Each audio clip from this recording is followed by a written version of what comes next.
Good evening, everyone. Good evening, everyone here and at home. Welcome to the Board of Selectmen's meeting for March 7th, 2019. The first order of business is citizens' comments, and we have no citizen comments this evening, so we're going to move right along to our item 1, award tree removal service bid.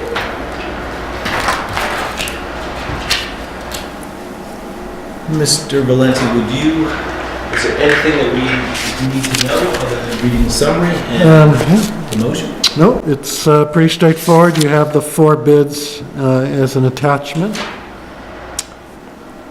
which is nice. There's some competition, but it was clear low bidder for the town to award to. Terrific. So I would accept a motion to move the award of the tree removal service bid to Pathfinder Tree of Norwood with a bid of $39,600. So moved. Second. All in favor? Aye. Aye. Thank you very much. Seems like a new vendor. It is, I don't recognize the Automatic name. equipment? Maltby. It's a low bid. I mean, what do you do it by hand or? They all seem to be bidders and Burn it down. Yeah. Always worried about that low bid. Thank you.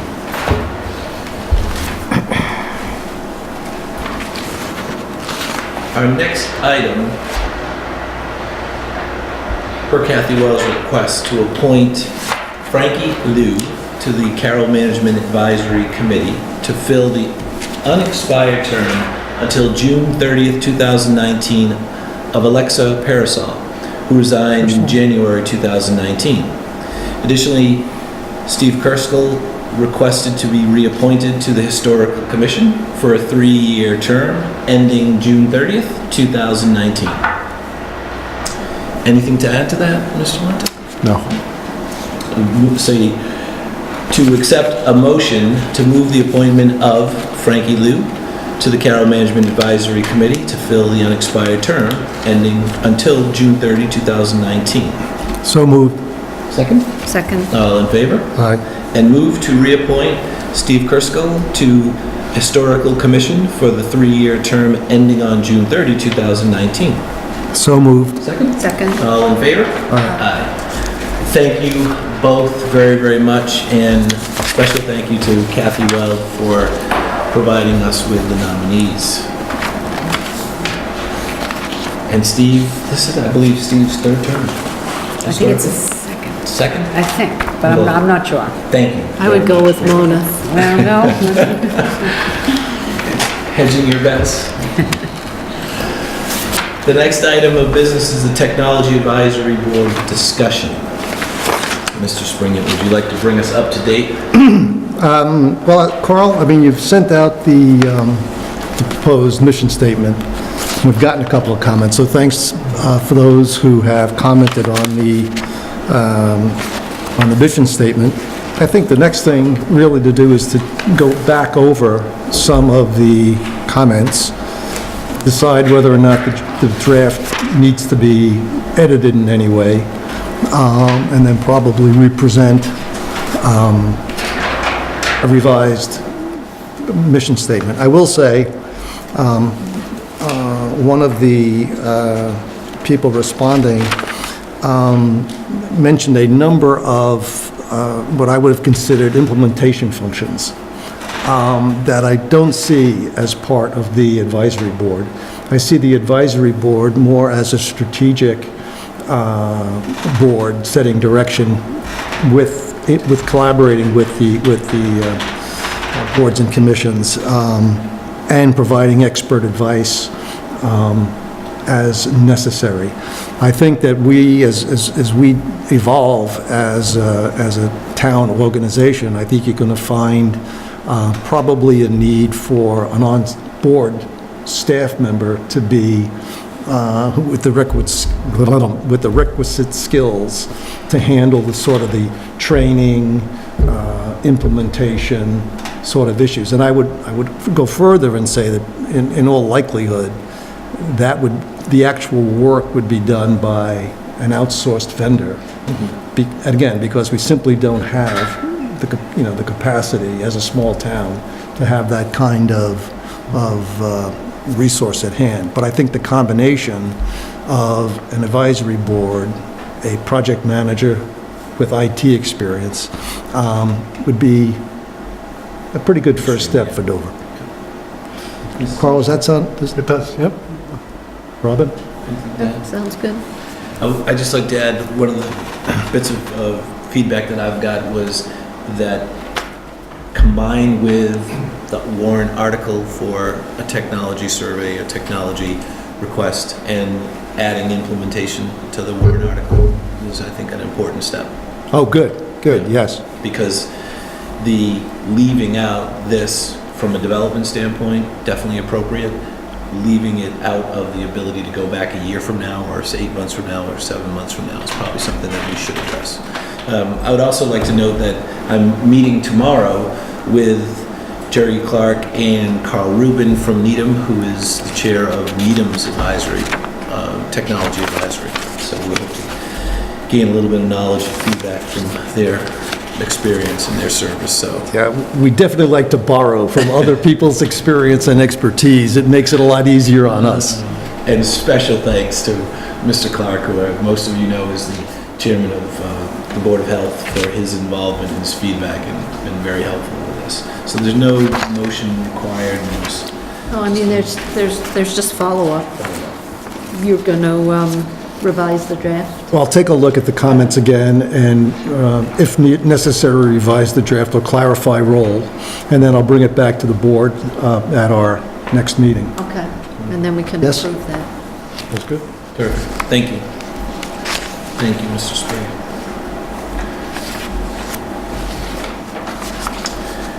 The next item on our agenda this evening is the town meeting warrant articles and discussion that the Board of Selectmen will be presenting. The board has discussed in detail some of these warrant articles, the background, the time, the energy, the effort that we've put into them, the discussion groups that have gone into some of these articles, the genesis of the article. We'll this evening have a brief discussion about slides and what we will be presenting, giving to Mona before Tuesday, the 12th, in preparation for the open hearing. The first article, the OPEB Stabilization Fund, one of the things, Mona, I just wanted to bring to your attention that I sent to everybody this evening, I just forwarded, was the slide that we will be using for that essentially highlights the $28 million current liability that the region has, and Dover's proportionate share of that. So I think in terms of slides, that's probably the only thing that we will use for that particular discussion. We'll also emphasize that the Board of Selectmen will be meeting with Warrant next week to revise and to finalize and to discuss some of the amounts that we will be presenting and asking the town for relating to some of these articles. Anything anybody else would like to add? Well, I think that, yeah, I do. I think that there's been, John has been leading an effort on behalf of the board, working with a group of people to talk about the town's treatment of free cash. And a number of the articles that we have in front of us have to deal with some of the outcome, some of the issues or some of the ideas that have been generated in that committee. I wouldn't mind taking a couple of minutes tonight because we as a board, I certainly would like to, understand the framework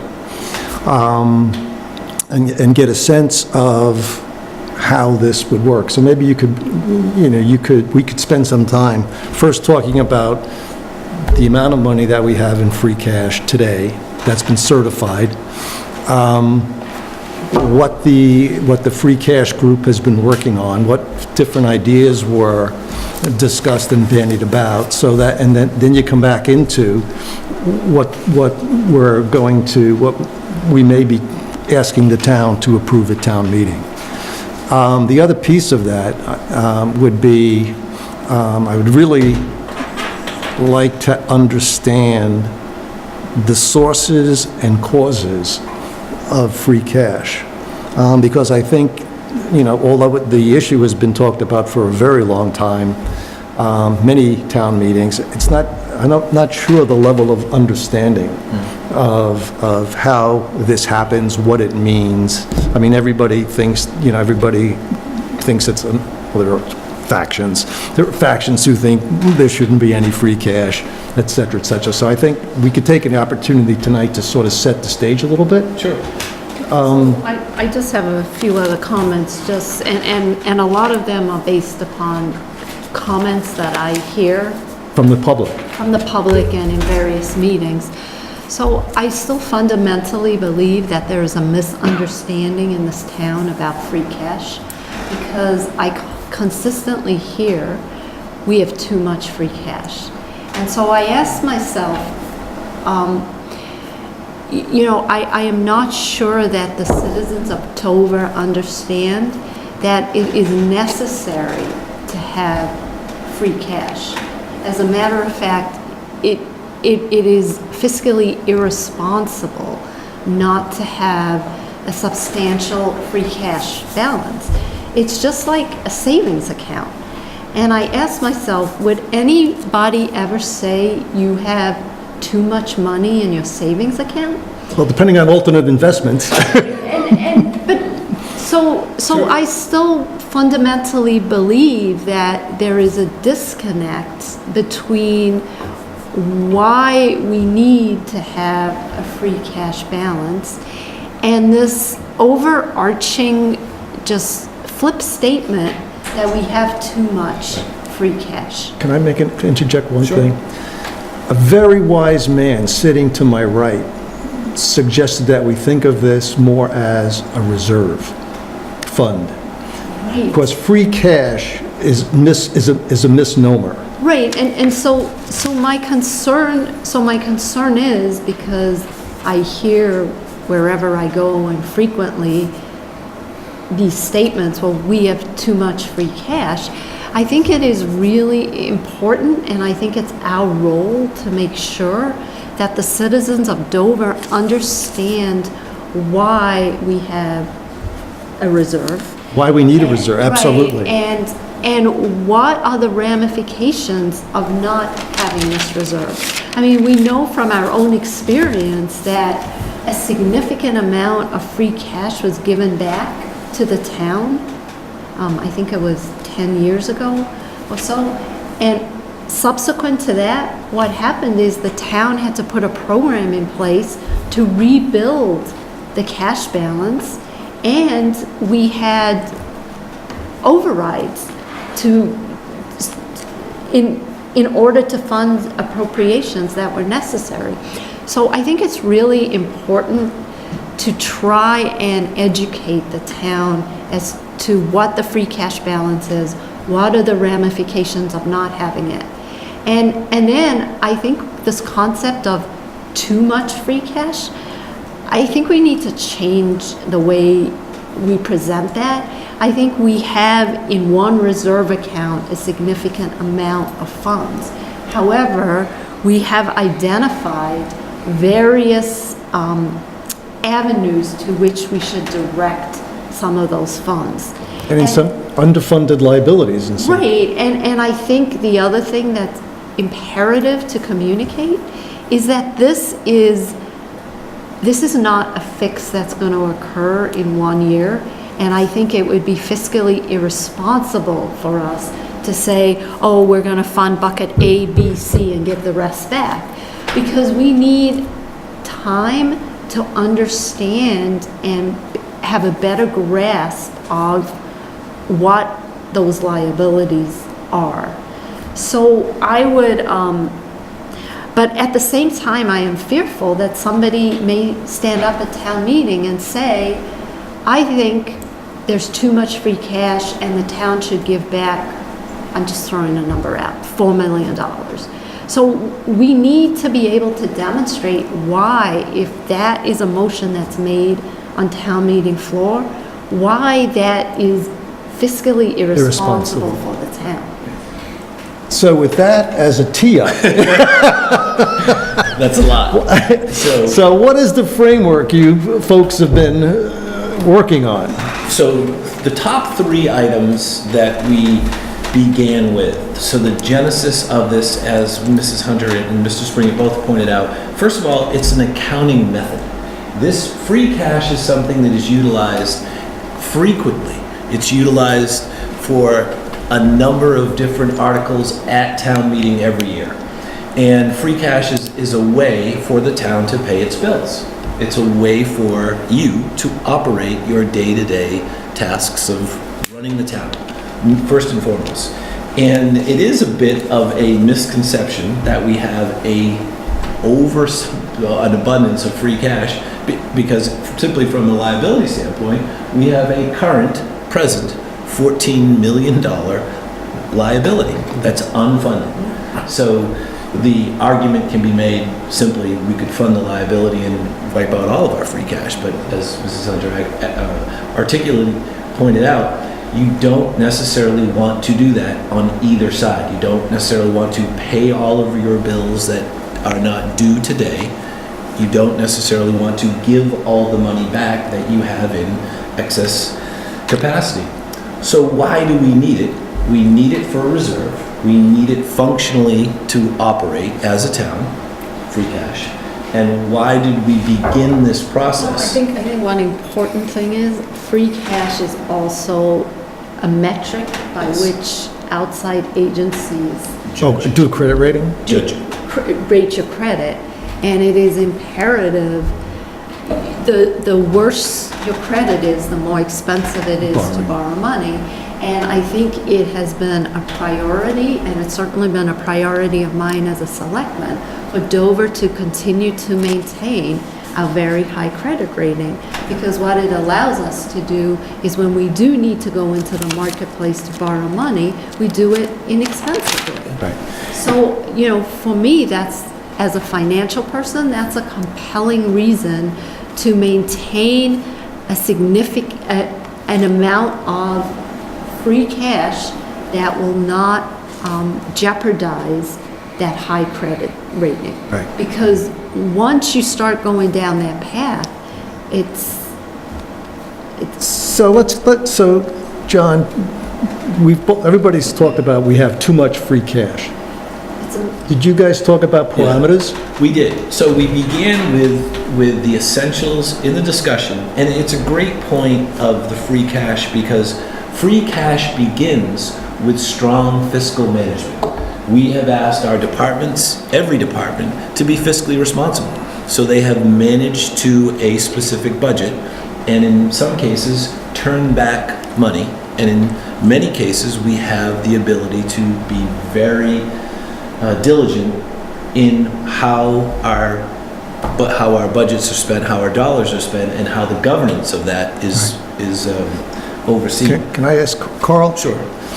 Is it, the state incentives around budgeting, don't they sort of incent you to be very conservative on revenue and sort of, you get penalized if you exceed your budget? Now, is that true or not true? I heard that in the past. On the revenue side, the Department of Revenue, which has to approve the town's tax rate, wants you to be conservative on your revenue estimates. Right. And we generally do that, not overly conservative. We have some data for the last 4 years that shows we're doing it just about right. Okay. We're conservative, but not overly conservative. And then on the expense side, because we're worried about the net, right? You don't want to run out of money, budget money, in the year that you're operating. Yeah, and on the expense side, it's also about right. It's probably a little higher than you would expect on the unexpended budgets. That's largely the result of the way we do special education budgeting, a very conservative approach, and largely a result of the way we budget for health insurance, which is always a wild card because you never know where rates are going to be. We just got our rates 2 days ago Right. for the coming year. So So we're conservative on revenue, we're a little high on expenses. a little high in expenses. We have special ed money coming back because we gross fund special education in the budget. But, you know, I've always thought the town's position with respect to utilization of free cash, so when it comes to funding the budget, Right. we always Right. say we're gonna use the free cash that we expect to come back. Right. No, it's planned, but Right. it so it just simply shows, at least at it, sort of in a high level, sort of where the money's coming from. You know, we're just sort of incentivized to not run short of money during a year. You have the special education monies that we, again, Carl's point, we were very conservative, and we were conservative on that because there was a time around 2008 to 2010 when the state cut its reimbursement rate from about 70% to about 40%. And they could at any point, we're at a high point. There's 7 fat years here. Yeah. So we need to be we're incented to be conservative. And as I said to John the other day, being fiscally conservative rarely gets you into trouble. Right.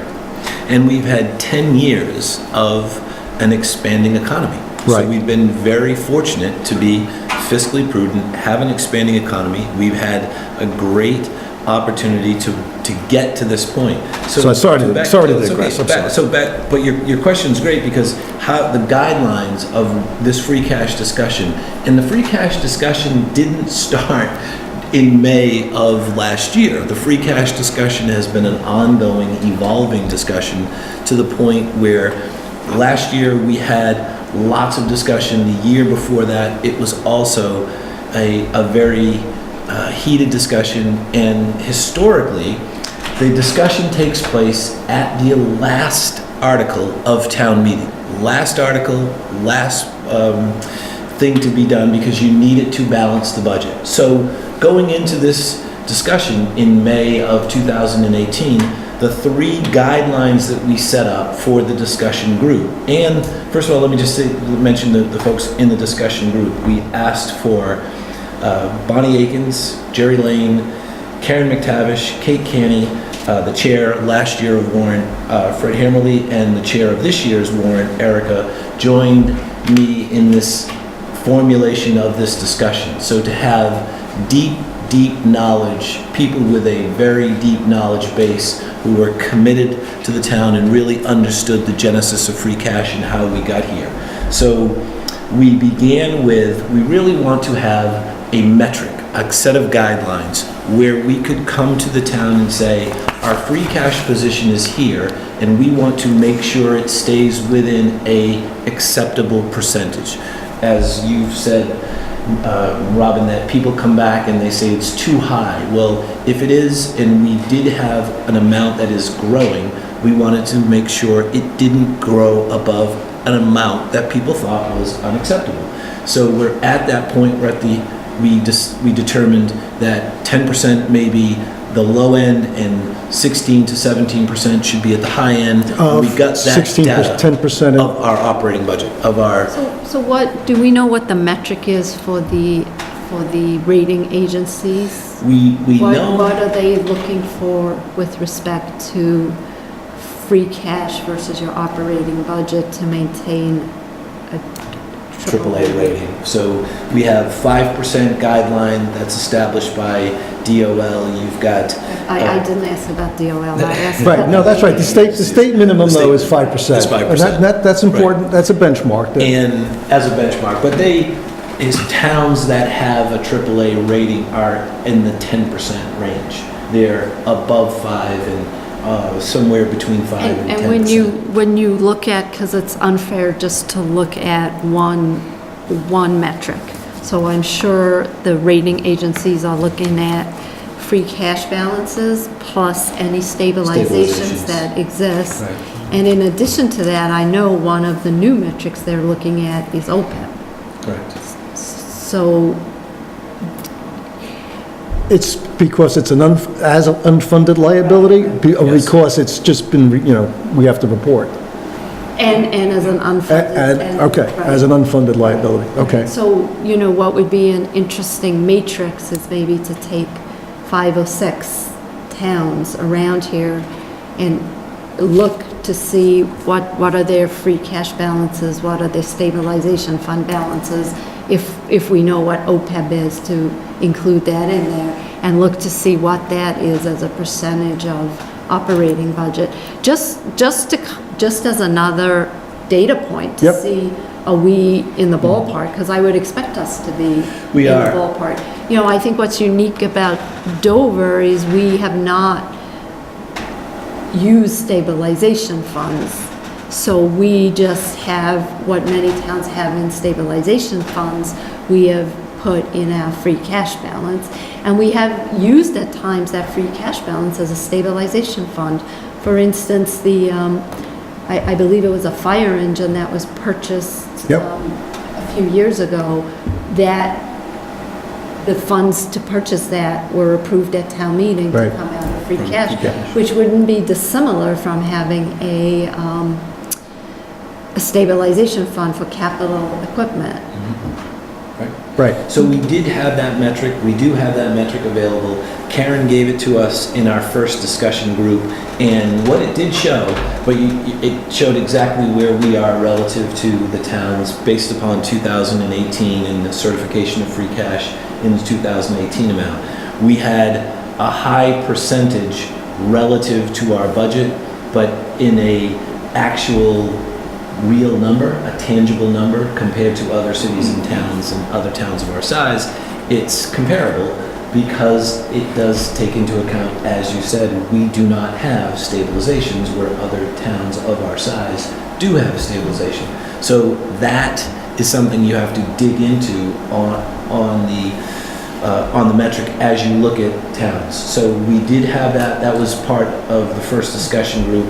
The second part of that is not only how we stood relative to towns of like size, what do they do and how do they go about the metric? How do they determine?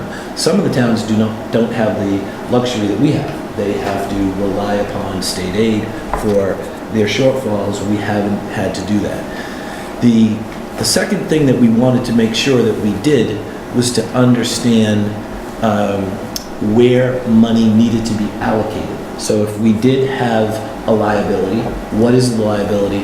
What do we do with that specific liability? So guidelines, we also wanted to avoid having this be the absolute last article, that we could have a conversation about it throughout town meeting, and it wasn't just waiting until the stopgap, as it's referred to, then if we decided a return to stabilize the tax rate, which has become very important to a lot of people in the town of Dover. There is a faction, there's a group of people that we've heard from this year at numerous times that say, we really need help maintaining our home in the town of Dover. There's other towns that do different things. We really like the fact that over the past couple of years, we have given money back to stabilize that rate. So OPEB liability, stabilizing the rate, and using money that may be available to fund projects or opportunities to begin looking at things that are critically important to the town. Open space, housing were amongst the things that came to us right away. So those, to answer your question, Bob, those were the things that we began focusing on at the very beginning in May of last year. So I think what I'd like to understand is, in my mind, every single year since we utilized free cash, we're stabilizing the tax rate, because we never fund the operating budget 100% through tax receipts. We're always taking a portion. So I think it's important that the town understand that. So there's a flow. Right. Right. There's a flow that goes through the system. But I think a lot of this is again, it's difficult to understand. And I think we have to find a way to explain this in layman's terms. Right. Yeah. To explain this so that not only the financial executives that are in the audience understand it, but that everybody can understand. I think that's right. And what that would argue is that we go slowly. Right, and, you know, but again, we need to also be, we also need to find a way to protect the town, because I don't think it is unreasonable that somebody may make a motion on the town floor meeting to give back a significant amount of cash. And that would be great for 1 year, but it's gonna hurt us in the long run. And so I really think we need to understand what that might do in case that does happen on the floor of town meeting, because there may be citizens that are very impatient and don't want to wait while we work through this process. You know, if I had my way, I would say, you know, we've identified these guidelines. Year one, we're gonna move towards funding OPEB, because that's a big liability. That's something everybody understands. And it's been there for the past X number of years. And we've talked about it for the past 7 or 8 years, because as you if you remember, when the town received proceeds from a lawsuit that we won. Yes. The town took those proceeds and put it towards the town's Right. OPEB. Right. So, and after that, the town has been, not only has been funding OPEB on a regular basis, and we have some catch-up work to do at the region, and I think that's what we're trying to do So that'll be the pilot in your mind. Right, my concern is that even though some of these other funds make a lot of sense to me, I think they may be controversial and hard to understand right now. And that's just my own opinion, because everybody's gonna want a stabilization fund for their pet project. So, Right. So the things that, I mean, if you're, I mean, I'm going to step into your world for a minute. Not your world. Your world, I don't want to, forget about your world. what is my world? Fusion? Be careful. God, So, lifeline. Bring it with you. so if you can correct me if I'm wrong. So we're looking at a reserve fund of somewhere, based on current numbers, between $4 million, $6 million. No, I'm sorry, 4 million and whatever 17% is, as the number. And I think that's okay. So as a financial person, you're worried about paying your bills. You're worrying about... But not just today. Not just, no, that's what I was going to say. And that's one thing. That's the first thing you have to do. You have to pay your bills. Then you're looking down the road, right? And you're saying, what's coming down the road that I need to put money away for? Need to plan for, right? Right? And So you know stabilization what that is stabilization funds are meant to address that. Right. Yep. All right, so this is all takeaway stuff. So it's clear we have a $12 or $14 million current liability. So we'd have to work through actuarial tables to understand Net over present what value. period of time what do we have to fund, over what period of time to hit that bogey. Plus, we have to stay current going forward. So I don't know what that number is. So that would be an important number to have. I mean, you're not going to plop $9 million in that. So so you have that, and then you have when I first got caught up on this, capital expenses are an important thing to save for. There aren't a lot of people who can pay for a roof out of their savings account. So I called it sort of long cycle or long replacement cycle assets. And I think when you're talking about capital expenses, that's what you want. That's really what you want to save for. They come up on a 10 or a 15 or a 20-year schedule. They don't come up, in the 5-year necessarily, in the 4-year, 5-year projections that capital budget does now. Right, so asset managers, professional asset managers have what they call a replacement reserve.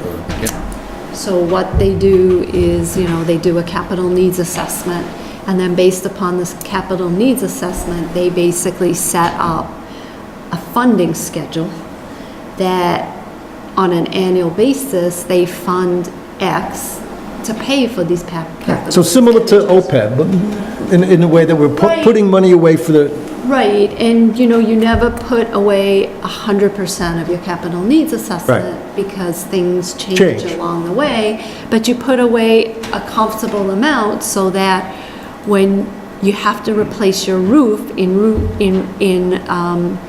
year 7, and that's the year where you have the highest vacancy rates ever for your building.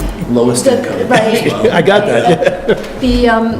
The funds are available, and you can maintain your asset. And that's what we're doing here. In a way, the town of Dover is very similar, or every town, to asset managers, because we have buildings and equipment that we need to continue to invest in, to maintain it. You know, the townhouse is, Right. So we began that by calling it historical replacement, historical capital replacement, replacement reserve. We came up with a number of different phrases for that, and essentially it's Article 12. That's what Article 12 is. And the one thing that I want to stress to everyone at home is we have discussed numbers, but there's no hard number that we have allocated specifically to any of the things that we've just mentioned, whether it was OPEB, stabilization, capital replacement reserve, or land preservation.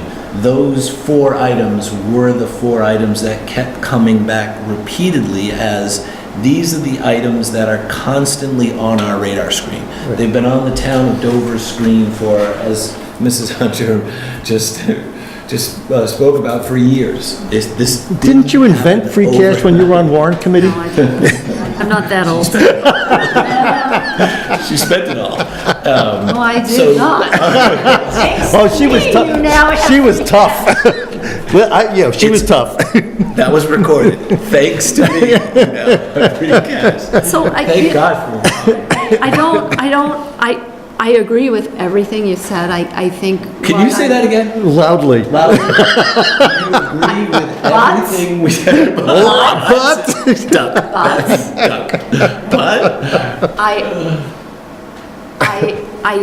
I think we need to tread this road cautiously. Well, I said, Right. it's a slow, it should be a slow go. And so, if it's determined, and I'm just throwing a number out, and I have no idea if this is a right number or not, but if it's determined that free cash may be too high by $3 million, just throwing a number out there, what I would like to do is, I think everybody understands the need to begin to fund OPEB. I think having an actuarial table showing what, if you fund $1 million today, What what is it, this does to you. But keep in mind that calculation is also fluid. Right. We happen to be in an environment with really low interest rates. right, and If rising rates reduce your liability. liability. So, by the same token, you don't want to fund the full $14 million now. That would be a very foolish use of your cash, given where interest rates are today. But I would, as a conservative person, and you can ask my husband, he has to get POs to buy anything, but as a conservative person, Yeah, I have to sign them, by the way. as a conservative person, I would just like to socialize this, which we're doing now, and to take baby steps so that we don't make mistakes when it comes to funding these stabilization funds. Right, we don't want to make mistakes, and we don't want to jeopardize the financial Right. strength of the town. Right, and I think, my number one priority is to maintain a AAA rating for this town. And so I believe that we can do that by, there are a couple of ways to reduce the growth of free cash. And so we can take some of this, and I'm going to put it in terms and use this word that I don't want to use, the excess, and fund some of these liabilities that have been that are out there that we know need to be funded Yep. more aggressively than they are today. Yep. And at the same token, on the flip side of the equation, we could also work at,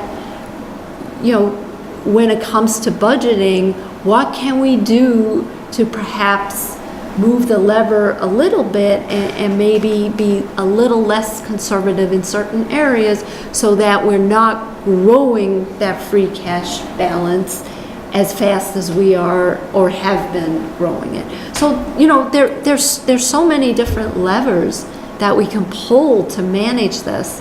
And I know I'm not smart enough to figure out what they all are in the next 2 months and get them right in Well, this year. A lot of thought has gone into this, so, No, we definitely need to recognize that, and a lot of work. I have a question, a mechanical question.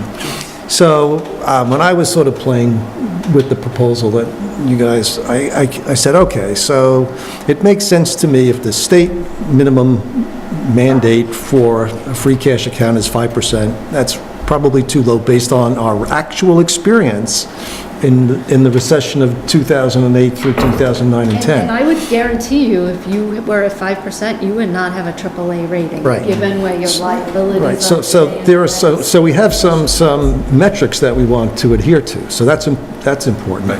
So 10% minimum, 10% on 40 is $4 million is the minimum, and that we would, if we drop below that, we would worry. If you took, John, I think you said, my argument was we'd have 17.5% as the maximum. So if you said minimum 10% for what we currently call free cash, 15% maximum for the bucket that we currently call free cash, that would be a range of $4 to $6 million on a $40 million budget. So that doesn't seem, given all the unknowns, that doesn't seem crazy for me. Then I would say, then the money, if we were at 17.5%, you'd have more money to allocate to stabilization accounts. Is that how you guys have been thinking about it, or am I off base? No, that's exactly how we were thinking about it. So you gave me a homework assignment 2 meetings ago to come up with the framework discussion handout, and Carl and I, and by the way, I'm the chairman of the board. I'm supposed to give you homework assignments. No. So We are excellent at delegating. clearly much better than I am.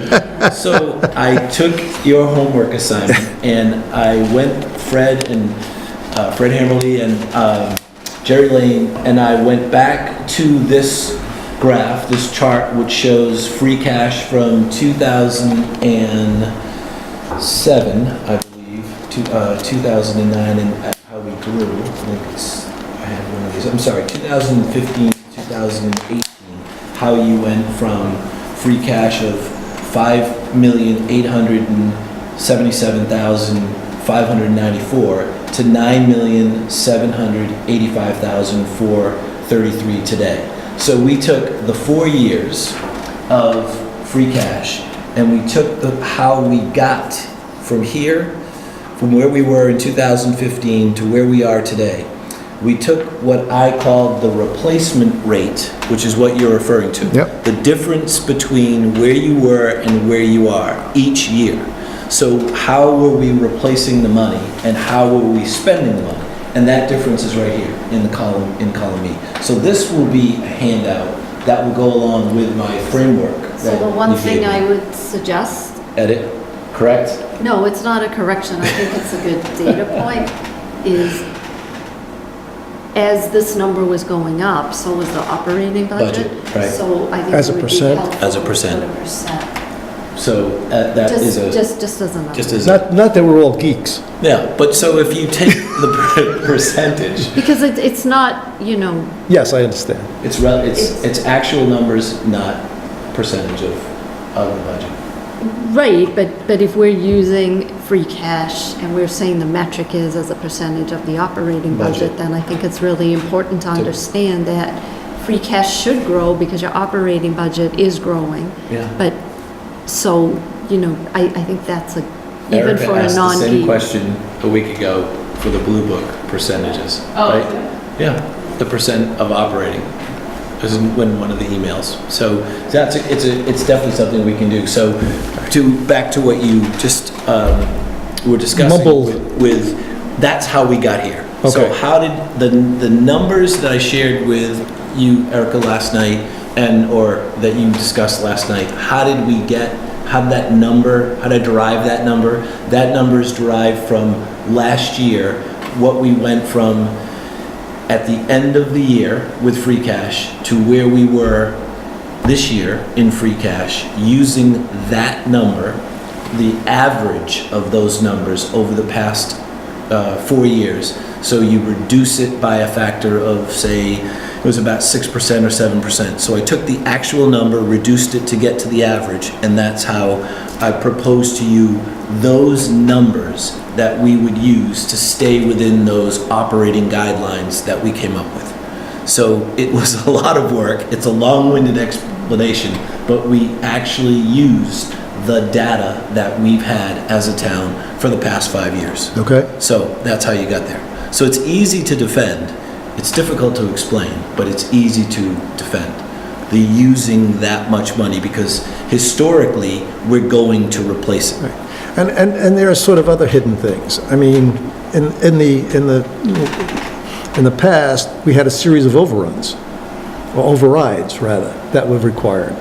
You know, we've been, touch wood, very stable, you know, financially, even going through the 2008 Great Recession.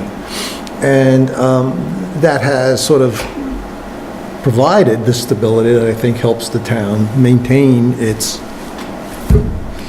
ability to get things done when they need to be done, and tends to help to keep the assets that we're responsible for fresh.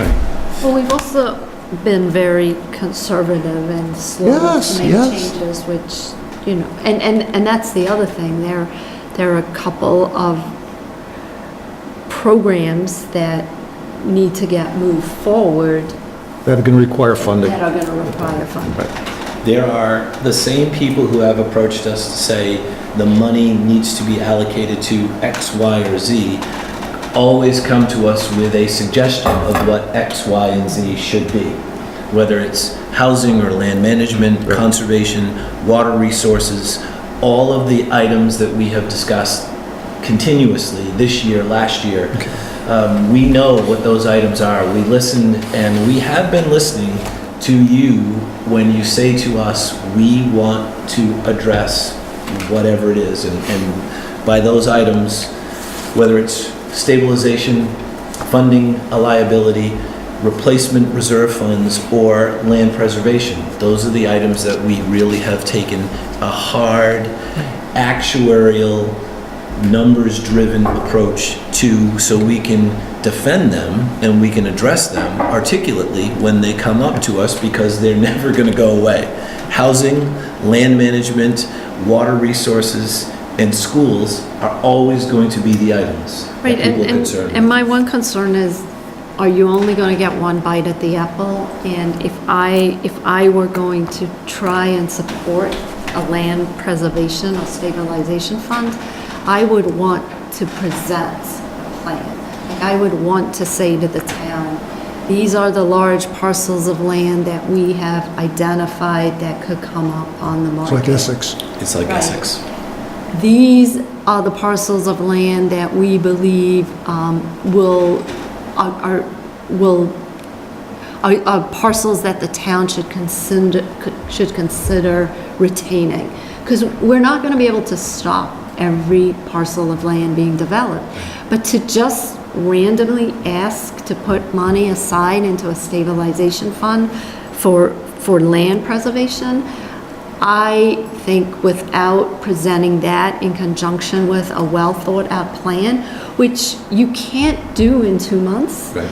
And it's something that, you know, we need to work with open space, we need to work with the Dover Land Trust, we need to work with trustees of reservations. I would like to say this is an area where we believe, or we feel strongly that some of this money should go, but we're not ready to present you with that plan. Because there are people in town that would rather have the money in their pocketbook than to Right, put it no. Right. in a reserve fund that they don't know what it's gonna be used for. So I feel really strongly that you can make a much better argument if you can demonstrate to the citizens of Dover what you envision using these funds for. Yeah. In So, part- no, so, I'm sorry, John. So it does sound like that you and I, you have to speak for yourself, but it sounds like you and I want to go take a cautious approach, stay within our fiscal conservative bent. So- And I'm not sure what the sentiment is that you, Right.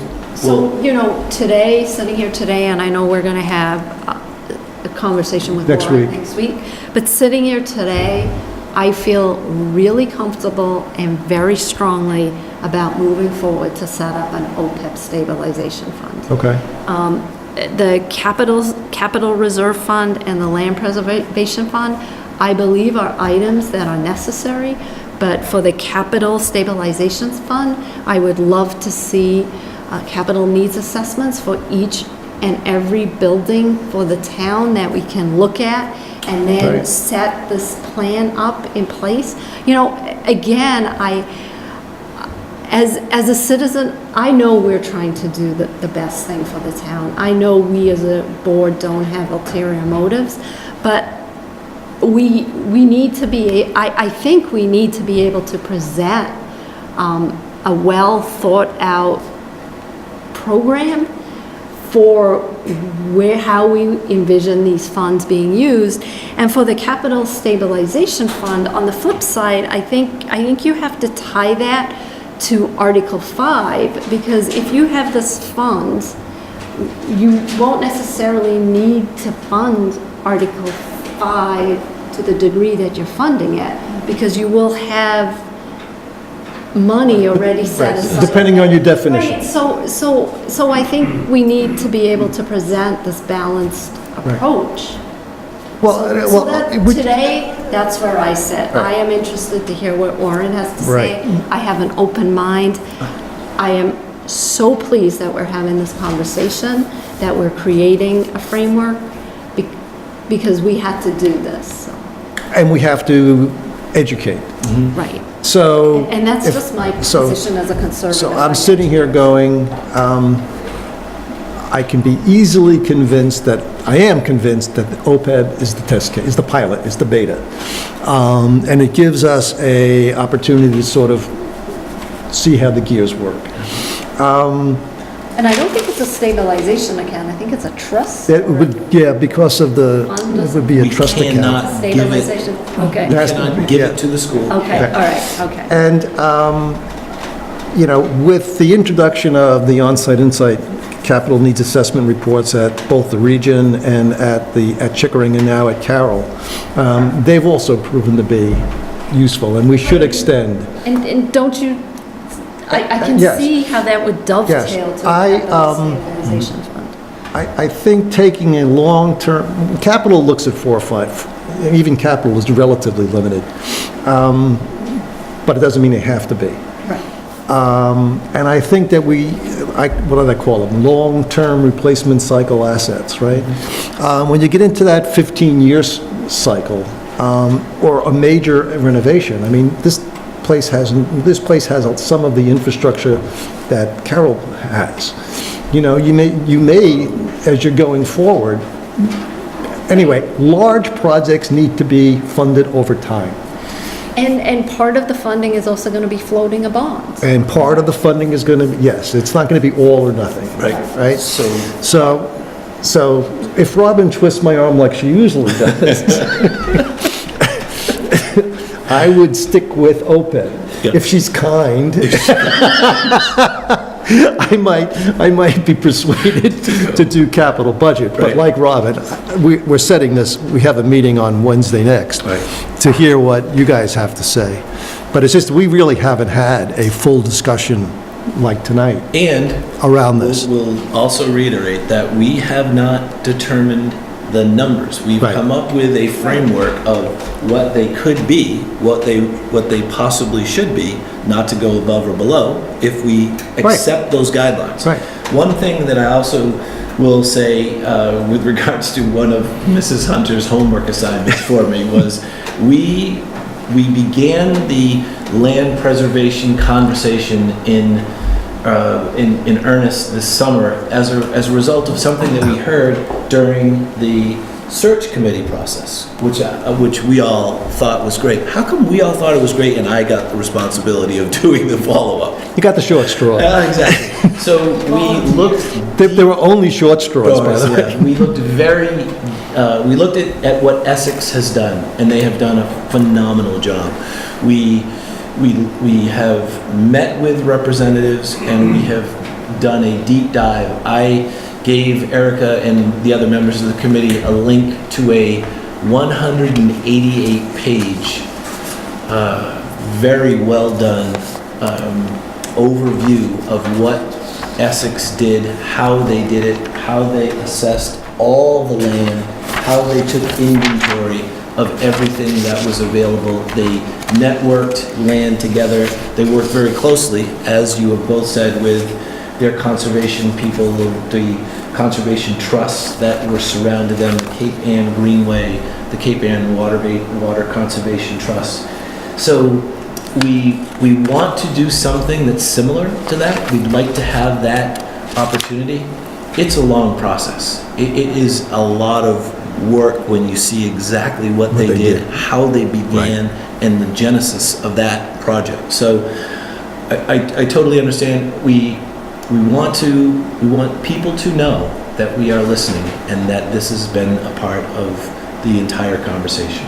And it's a process. And it's a process. It's a 200-page survey that you could all read for your reading of your president. So essentially, Articles 11, 12, 13, and 14 are what we have been discussing for the past 20 minutes or so, and the only other things that we would include in this discussion are the stabilization, and we are going to wait for the conversations with Warrant to determine if there's a number that Warrant feels is appropriate. To stabilize the tax rate. To stabilize the tax rate, right. And everything else are items that we have been discussing. So is there anything else? Erica, is there anything you would like to add to this, other than the fact that we're going to meet with you and have this conversation? Warrant hasn't discussed any of these issues either, so. So it will be a good meeting, right? Yeah, Have you read all 200 pages since I gave them to you last night? working on it. Thank you. So thank you both, and Mona, I apologize for, there's a lot of information there, so the minutes may be complicated. You could do the what was it? Who's the yellow book excerpt? Cliff Notes. You could do the Cliff Notes version. Oh, there's a new thing now. So our next item of business this evening is to... Do we want to talk about the information technology study? Did you cover that first? The technology study, when we were talking about technology, you want to just touch on that? The money that we're going to ask for the technology Okay, study? Proposal? Do we know what we want to implement? We don't know what we want. So we... You have homework, Bob. We, the board, have had several meetings from about June through about September, where we were just talking about things that we thought, projects that we thought needed to be done to sort of advance the tools that people in town have to do work, and as well as enhance our ability to communicate throughout the town. And, we've done a little bit of research, we've talked to a couple of people, and the consensus is if we want to do something serious about an overall review of the technology environment for the town, we need to hire a consulting firm to go and do that. So the warrant that we're talking about, Article 10, is going to ask for $150,000, I believe, I'm not sure. Well, I don't think the board had reached a conclusion. Oh, okay, so That's why it's- you know, we've been talking about different numbers, but the idea is to have enough money to hire a consultant, to do a strategic review of the platform that we use, the processes that we use, and then propose how we would, over time, implement technologies to improve effectiveness. How do we know $150,000? No, I know, you're not going to get it. It's really over time, but to fund the study, so this is intended to fund the study and perhaps have enough money to implement one or two pilot projects to see what kind of skills we need, how difficult it is, and just to sort of get us oriented toward the whole implementation of new systems. That's what that's for. I think it's important just to remind people at home that this conversation also began this summer Yeah. when we invited people to come in to explain to us what other towns of our size are doing, how they do it, and the vendors that provide the service for them, what they deliver. So this has been another 10-month conversation that we began in earnest in the summer. No, a lot of So time. the way to get a number for this would be to get a couple of proposals to do an IT Yeah, assessment. we had a proposal from, was it NCI? NSI? Yeah, NIS? and I'll come up with it. Yeah, and NIC. Right, and, you know, so, and then there's some low-level work that has been done to sort of frame sort of the range. But yes, we could get a couple of more. Right, so that's what I would suggest we Estimates. do, is get a few estimates and then, you know, the question, well, if we understand what the assessment's gonna look like, then maybe from that, we could identify what might be a reasonable first step for implementation. You know, so in my mind, I really have no idea what we have, what our system looks like today.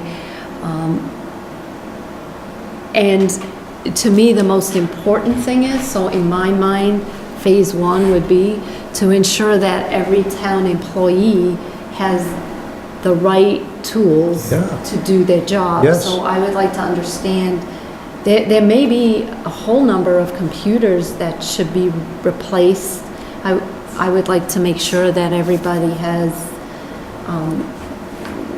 you know, Yeah, Office it's- or whatever you need. So when I think about what would be the first steps for implementation, those are the kinds of things that I'm thinking is a great first step. So you know this better than I. What we're trying to avoid is, what we want to do is we want to have enough money to take that first step. Right. Do the study and take that first step. But the problem- But we don't know Exactly today. what the first But what we steps don't want to do is not have enough money Right. to do the first step and have to wait, let a year go by before we implement. right. And that's the tightrope. Right. So a number of these firms, especially those that have had experience in small towns, I think would be able to say, well, Ballpark a number? typically, after we do the assessment, what we find needs to get done is X, and this is how much it might cost. It's one of my first questions on my notes for Carl Rubin tomorrow from Needham. Okay. How much did you allocate for this? How reasonable is it for us to expect some type of feedback from a vendor to be able to do this? One of the things that we found this summer was the amount of money that they were talking was It was a significantly lot of money. more than we thought. Well, I think that was an all-in. It was, it was. For everything. And you don't do it all in over 1 year. It's- Phase number one is, what do we have today? And what we need immediately. Right, what What's the immediately low-hanging needs- fruit? right. Yes. Right, so, Right, so So I'll that's- take 16, I guess. okay. On the Carroll Community Center Committee, we have done work that indicates that the timeline for making a decision about how the town wants to proceed, if the town wants to proceed with either a renovation of the existing Carroll facility or to go and build a new facility. That's going to be presented at a special town meeting in September of 2019. Assuming that a decision... 2020, I know. No, asking them to decide is in September of 2019, yes? This year? Yes, so, yes. Not, May? just to decide if they would prefer, if they want to spend money renovating Carroll, or if they want to spend money on a new facility. If we get a direction, So you're going to be ready in For that question. in the fall? yeah, This fall? yes. Okay, all right. If we get direction, then you go into build design. And if you go into build design, you'll need money to do build design, which will also be part of the September 2019. And then, based on comments from Mr. Valente and Don Mills, who we spoke with, asked specifically about, they both think it's about a year to do that. That pushes basically the decision. The town would then, in September of 2020, the town would be asked to fund a either complete renovation or a new facility. From that point, so we're in 2020, from that point, it looks like they're talking 2 years. Now, renovation would be quicker, Right. new facility would not. And so the Carroll facility is likely to be in operation for about 4 years. And so, we all know the history of the buildings, aging, the systems, et cetera, et cetera. And I think we were told that in the recent past, certain monies were allocated as contingency monies in case... I think it's 50,000. 50,000. So we want to double the amount. So this Article 16 is to raise or increase or allocate another $50,000 to have money in the case there are major system failures at Carroll, since the period of continued usage is likely to expand. That makes Well done. sense. Yeah, we determined, again, from the conversations this summer with the two vendors that came, how much would it cost per month to keep the building functional all winter in the event that we needed to have a boiler replacement or a major, as you said, a major replacement item. And that's how we derived that. That was one of the drivers, yes. Right. So, could happen, probably will happen at some point in time. And again, back to the common theme of this evening, it's prudent fiscal management. We want to be sure we have the money that we can actually access and spend Right. when we need to. So, any other items with regards to this while we're still on this topic of the articles? I thought that was a pretty thorough Yeah, I thought that was a very... discussion. I would also like to thank our town moderator, assistant town moderator. There are many people that we have included in these conversations of free cash and stabilization. We've included town council to determine how we can do a lot of these things. Again, as you both have said, we have put a lot of time, energy, and effort into this to determine what is the best way to operate and to continue the operations that we're fortunate enough to have in the proper manner. So, and again, there are many people from Warrant last year who were part of this, from James Stewart to others that I've reached out to be a part of it this year, and just as a sounding board as we've gone through this. So thank you to all the people who've put time into these articles. Are you both? Yeah, we're good. with that? Robin, yes? Thumbs up. So, updates. Rail trail, would you like to begin with rail trail? So I actually don't have any updates since the last meeting. So, Robin, I'm going to put you on the spot. I've gotten a couple of comments from people who indicate, to my mind, some misinformation On the rail trail? on the rail trail. Okay. And some of the information, I mean, a lot of it is true over time, pieces are true. So could you, I think it would be helpful if you could just do a quick, where are we today? Okay. So where are we today? Besides in the selectmen's meeting room. So we are very close to having a lease with the MBTA. We pinged them, we haven't heard back from them. Right, we haven't heard back from them, so we are, actively trying to get responses from them. We also applied for a grant, which we will get to, and the grant would basically provide some financial support for what we were calling phase one, which was the additional due diligence on the rail trail, along with paying for a design build plan.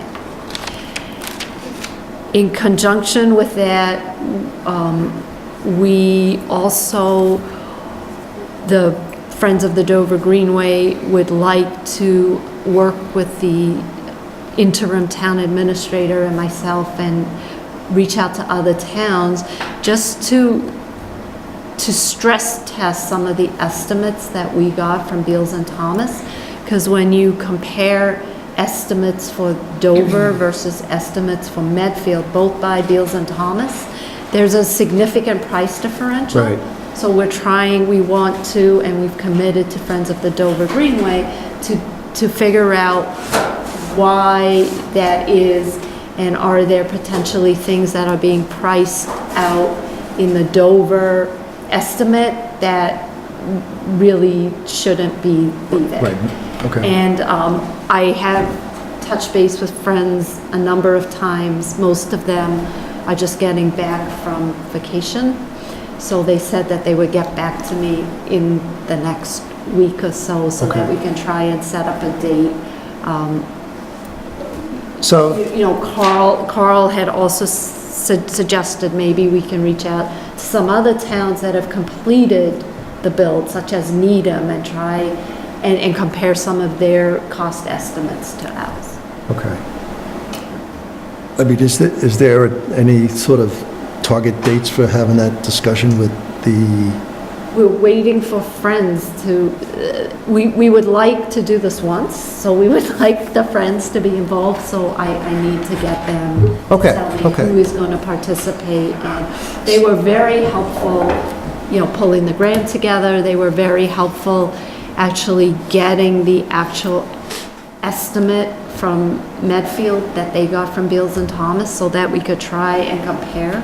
So it's literally going through the estimates and comparing identifying discrepancies. Our costs are significantly more. They should be somewhat more because what we're looking to build is a little bit longer, but we're just trying to understand what is in our estimates versus what is in theirs. Yeah. And the other thing I'd add is I've had recent conversations with several of the Friends of the Greenway, and Kevin and Alan and Grant yesterday, and they reiterate that it's hard to go to their donor base and say we need twice as much money as the other towns. Right. So they're we trying need to get. do diligence, right? Okay.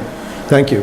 So that's where we are. I would also like to add that we're not only just having the conversations with Friends of the Dover Greenway, that I've spoken often to the Hunt Club and to the leadership at the Hunt who have vested interest in this project, and to remind them continuously that we are staying true to our word, and we're going to do everything that we possibly can to make sure that this process is followed through and in the way that it was voted. So we also want to make absolutely certain that we keep the open line of communication that we've talked about to all the constituents as to where we are in the process, what we're doing, and what their expectations are. So, But I think it's important also where we are with this project.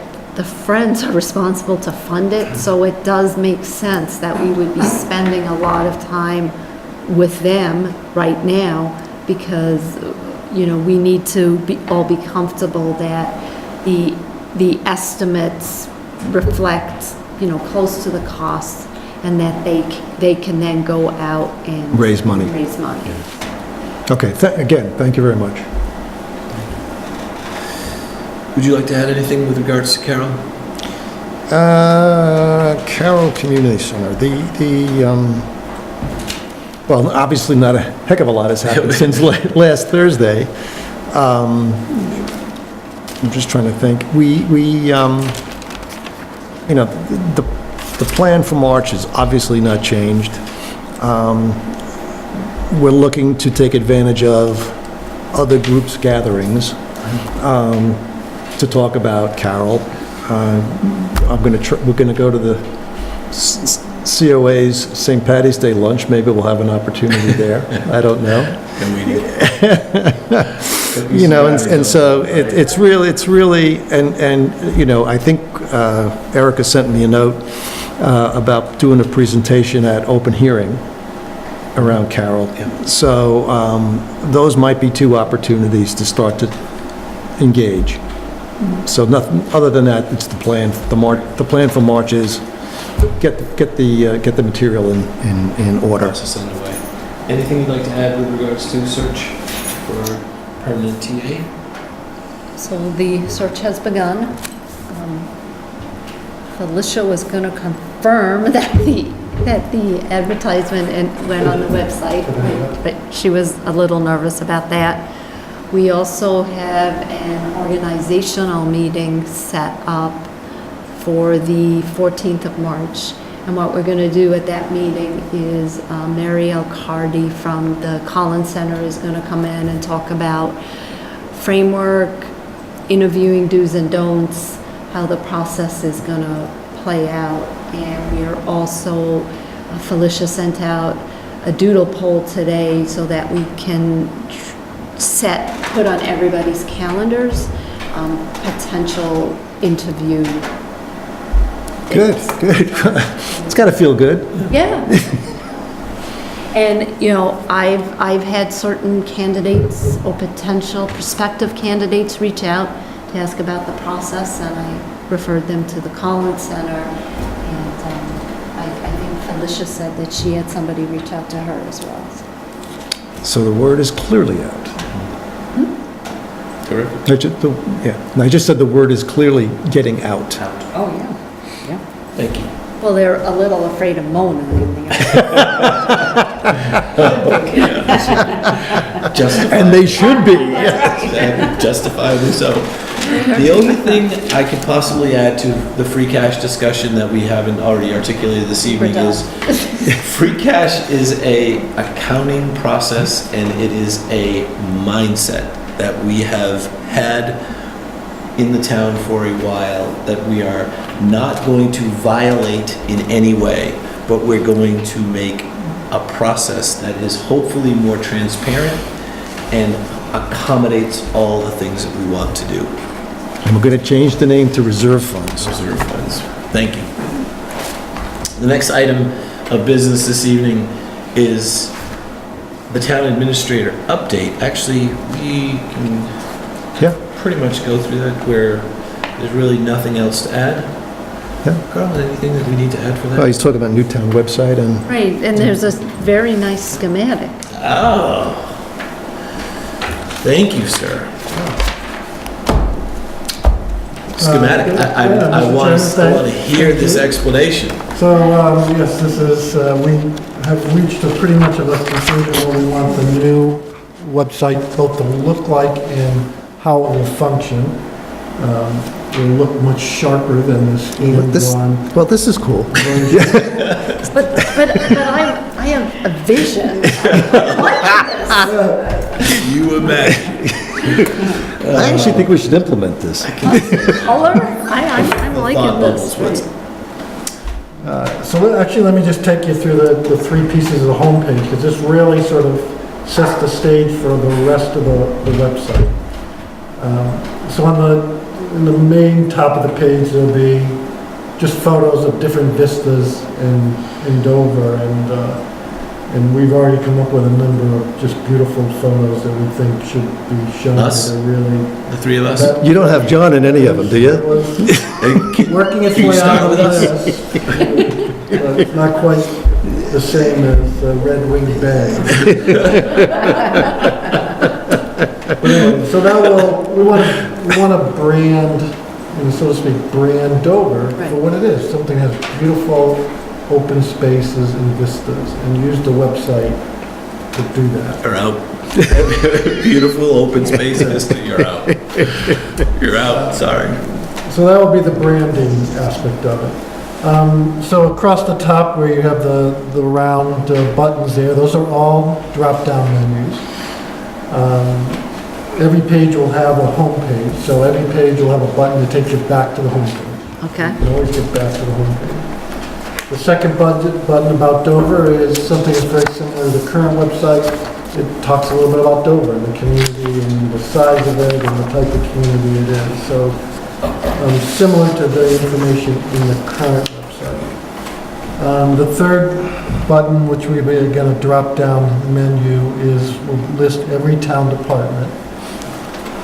So if you hit that button, it'll take you to all our 8 or 10 town departments, and from there you can go to whether it's the building inspector's office, or finance, or selectmen's office, and so forth. The next one, schools. So we'll just put links.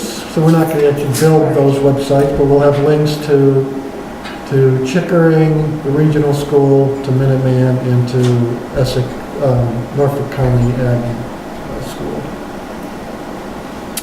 The next button, boards and committees. So we'll have a drop-down menu of every board and committee, and then they'll each have their own webpage. So we'll list the charge of that committee, the members of that committee, if they have a regular meeting schedule, if they meet second, fourth Tuesday of the month, they'll show that. And then if they have any documents or anything that they've put out over the years that they want to make available, there'll be links to all those documents. So, just an idea, we could have a newsletter. Somebody has to write it. Really good. The problem with writing newsletters is somebody has to do it Regularly. regularly, yes. And then the last, Put John's picture on it. I knew that was coming. It's just a matter of time. Right after he gets done with his cycling class Yeah. would be the most appropriate one. Perfect. Sorry. Sorry. and then the last drop-down menu on the right there is the how do I. So these are what we hear from the staff, that the types of questions we typically get. How do I get a dump sticker? How do I register my dog? Or if I lose my dog tag, how do I get a new Get a one? new one. You deliver it.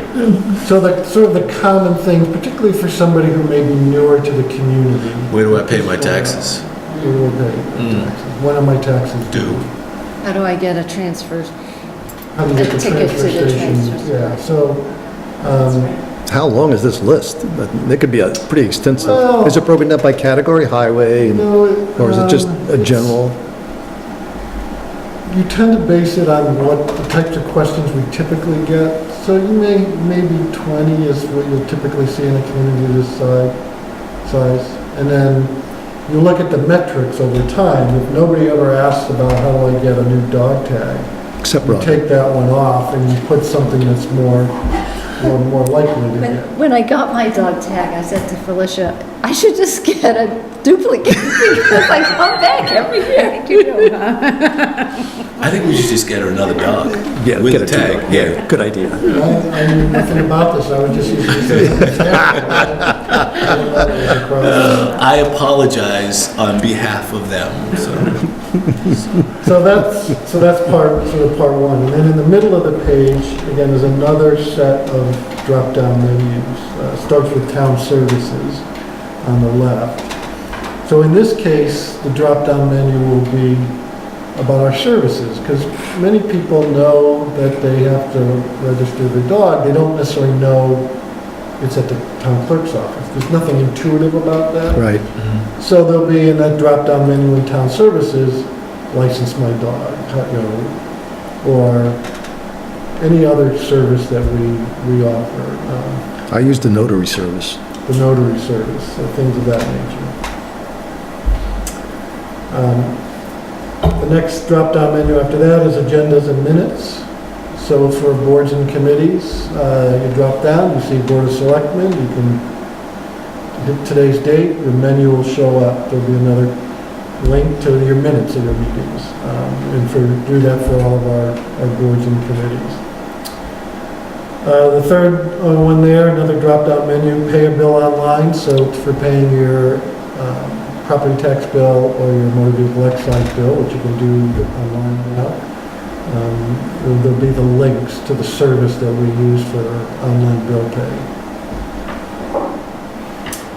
The next one, which is becoming very common and very popular, the Notify Me. And this actually picks up when we're doing the newsletters. This is a place where residents can provide us with their email address. And if they want to get, as an example, your agendas, So you can do a push email. it pushes out. Or if the board wants to do a newsletter, as you were talking about, and if somebody wants to sign up for We weren't talking about that. I don't know who was talking about that. So it's, you only sign up for the things you actually want to get. So you're not flooded with emails, but the ones you're interested in. You get. And that way you don't have to go to the website to get it, it comes to you. Right. The next drop-down menu will be the Document Center. So anything that we produce, whether it be the annual town report, How about things like building permits and that type of stuff? you can do that. That is, talking about the needs assessment, the IT needs assessment, that is its own application, that if you implement that application, then you can Link it up. link it here and. Would that come under the town services? Would it be a link under the, so if it went building inspector? Probably, yes. Some of these things will appear in more than one Right, place. okay. And that would be a good example. We did look at that this summer as well. We went to Westwood, we looked at how theirs is implemented and integrated with their system, so. It's a great tool to have, because it also allows anybody who's pulling a building permit to do it at home, Right. applying while they're in their jammies at 11 o'clock at night. And have all the questions asked of them right there online, so. So anyway, that's there. So document center is going to be done by board? The scheme is going to be, so board, capital budget, warrant, Yes, but also by topic. by topic, okay. So,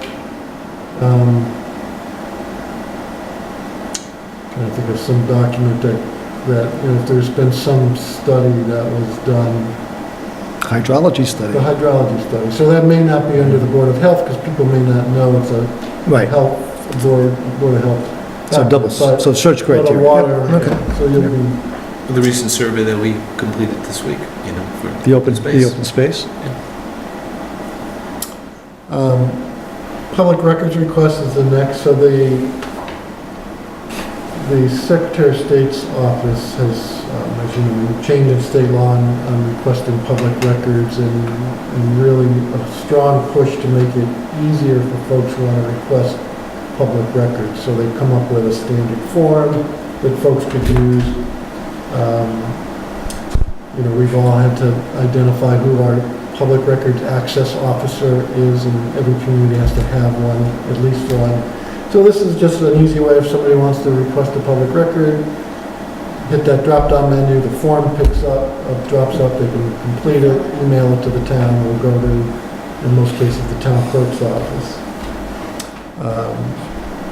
And we can handle that. And then lastly, a town meeting menu, drop-down menu, to pick up what we talked about in your last meeting, putting information about town meeting. Specific warrants and that kind of stuff. Warrants, motions, presentations. Oh, I see. Oh, yep, free yep, cash right. presentations. Okay, yep.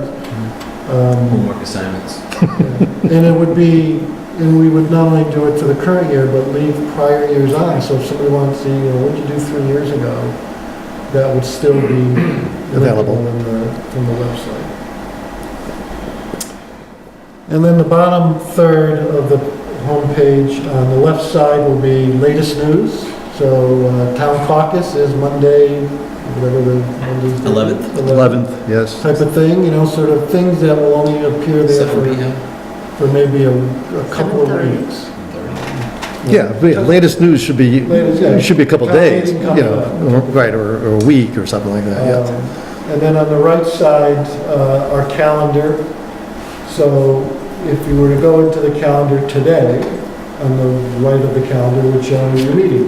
Right. You've got the scheduled posted meeting. But for the month, if you went into any date on the month, it would show if any meeting is posted for that date, regardless of what board or committee it is. And so you click on it and say Board of Health. If you click on Board of Health, it would take you to where the meeting is and what their agenda is, all linked. And then the bottom half of the page is our sort of legal disclosure page, part of it just some general information. So we're now turning it back over to the company Revise that is doing this work and asking them to now structure it this way. So we can bring it to people, so you can actually call it up on your computer and look at it and play with it, see how the links work before we finalize it. That sounds like a beta. It's, the only thing I would say why it's not quite as big, but you're right, is, so websites have really evolved, municipal websites, and so we're not really reinventing the wheel here. We, the people working on this, we went to sort of about a half a dozen of other municipal websites, saw what was in common with them and what we really liked about them, including the ones that were recognized this year at the MMA annual meeting. The three that were recognized as being the sort of top websites going through an evaluation process. So we're not afraid to steal good ideas. Borrowing without permission was Captain Jack Sparrow's phrase. That's what I do all the time. You want to borrow what works without permission. Well, I always say, why reinvent John told me the that. wheel? Yeah, I mean, start with something that you think and tweak it so it works for you. This is great. So we're, No, so this we're- sounds, I mean, the explanation sounds rich. So it also sounds like, I don't know if there's more data or the indexing of the data is going to be different, or both. It seems more Certainly the- intuitive to me. The indexing is going to be very different. So right now, if you go into, I think, town offices or town government, it mixes departments with boards and committees, so it's a huge Right, it's a big, list. right. So we think this is a little bit more intuitive, as Hunter was saying, and organized a little different. And then anything at the very, I didn't talk about, but at the very top right corner, there's a search function. I see that, yep. So there'll be a robust search function. So if you just don't want to go through the drop-down menus and you type in Chairman of the Board of Selectmen, Mr. John's Jeffries. picture. Oh, A holograph of John shows up at the Pops up. person's house. Exactly. Oh, that's really cool. snow removal on his driveway. It's getting late. I think I'm getting, sorry. That's what happens when you don't eat lunch, Bob. Exactly. Blood sugar's getting low. Maybe. Can I move on? Yes, sir. So, the second thing we wanted to bring to your attention, we're starting to work on motions for town meeting.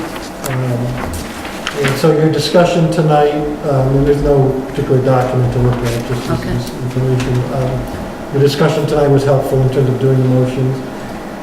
After you meet with Warrant Committee next week, if it is apparent that there are articles you're going to recommend to be dismissed, it would be really helpful to know that, so we don't spend time drafting motions. Sure.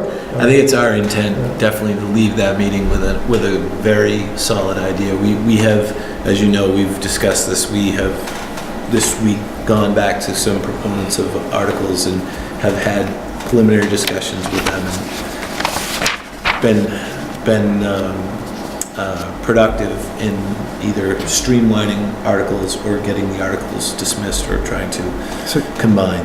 So that's in general. Are you speaking specifically about Our the articles. ones that we just went through? Any article Any- that may, What we've talked about with the moderator is perhaps putting before the town meeting the whole list of things that are supposed to be dismissed, they can all be voted as one list. So if there's, I mean, we're already aware of at least one that Right. Board of Health Right. is going to Dismiss. dismiss. So if any of these stabilization fund articles, you decide not to move on those, So they'll go into that we dismissal. will put it in, and so we'll just do a motion. Okay, Move to dismiss the following articles. okay. Rather than draft a motion for the article and then have to. Unnecessary work. when I was on Warrant, that was my favorite if I got this article. Then I actually have one other item I just want to give the board an update on. And it ties a little bit to your interest in, bringing us forward in terms of technology.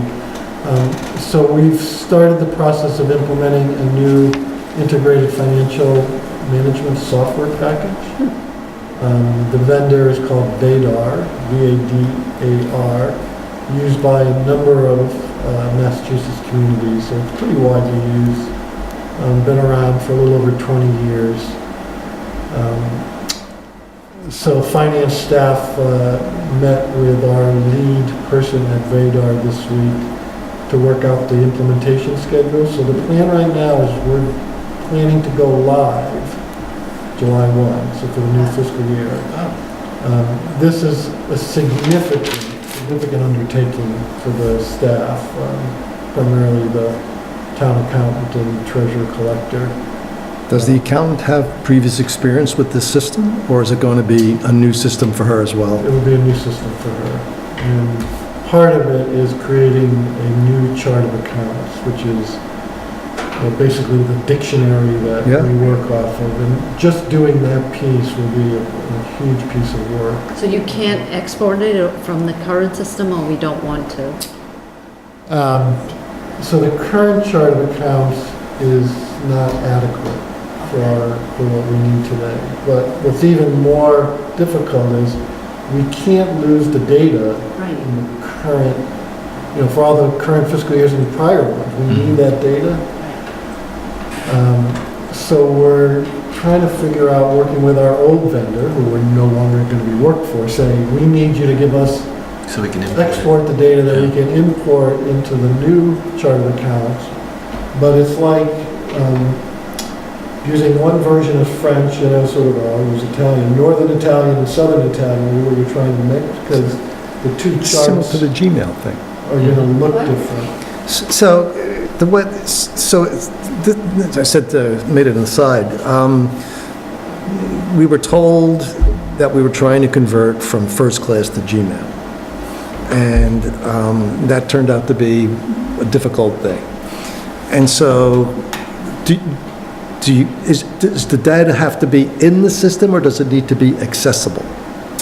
It needs to be, you want it in the system.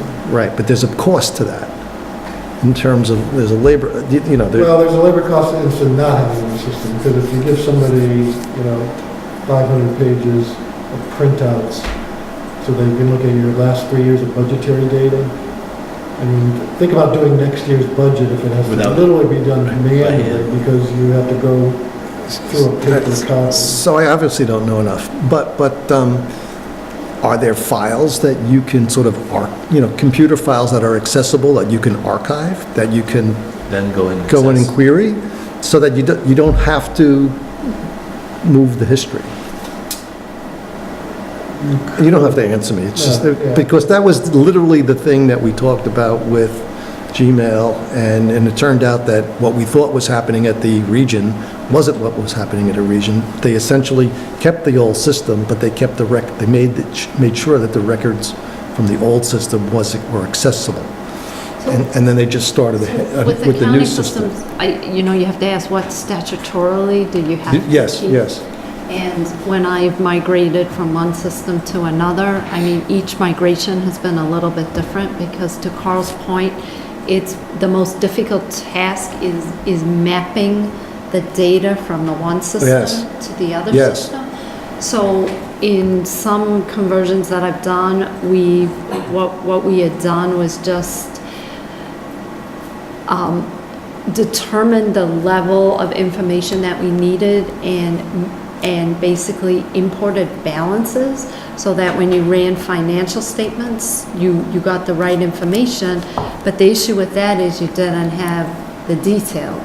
So in one system that I had, we were able to export the detail, not in a very pretty way, but good enough that you could look at it into a spreadsheet type of format. So, but it was until we got done comparing those years, it was an extra step because you would have to go back to another system to get the detail or go back to a printout, because that was the other thing. We made sure that we had hard copy printouts of every single detail account.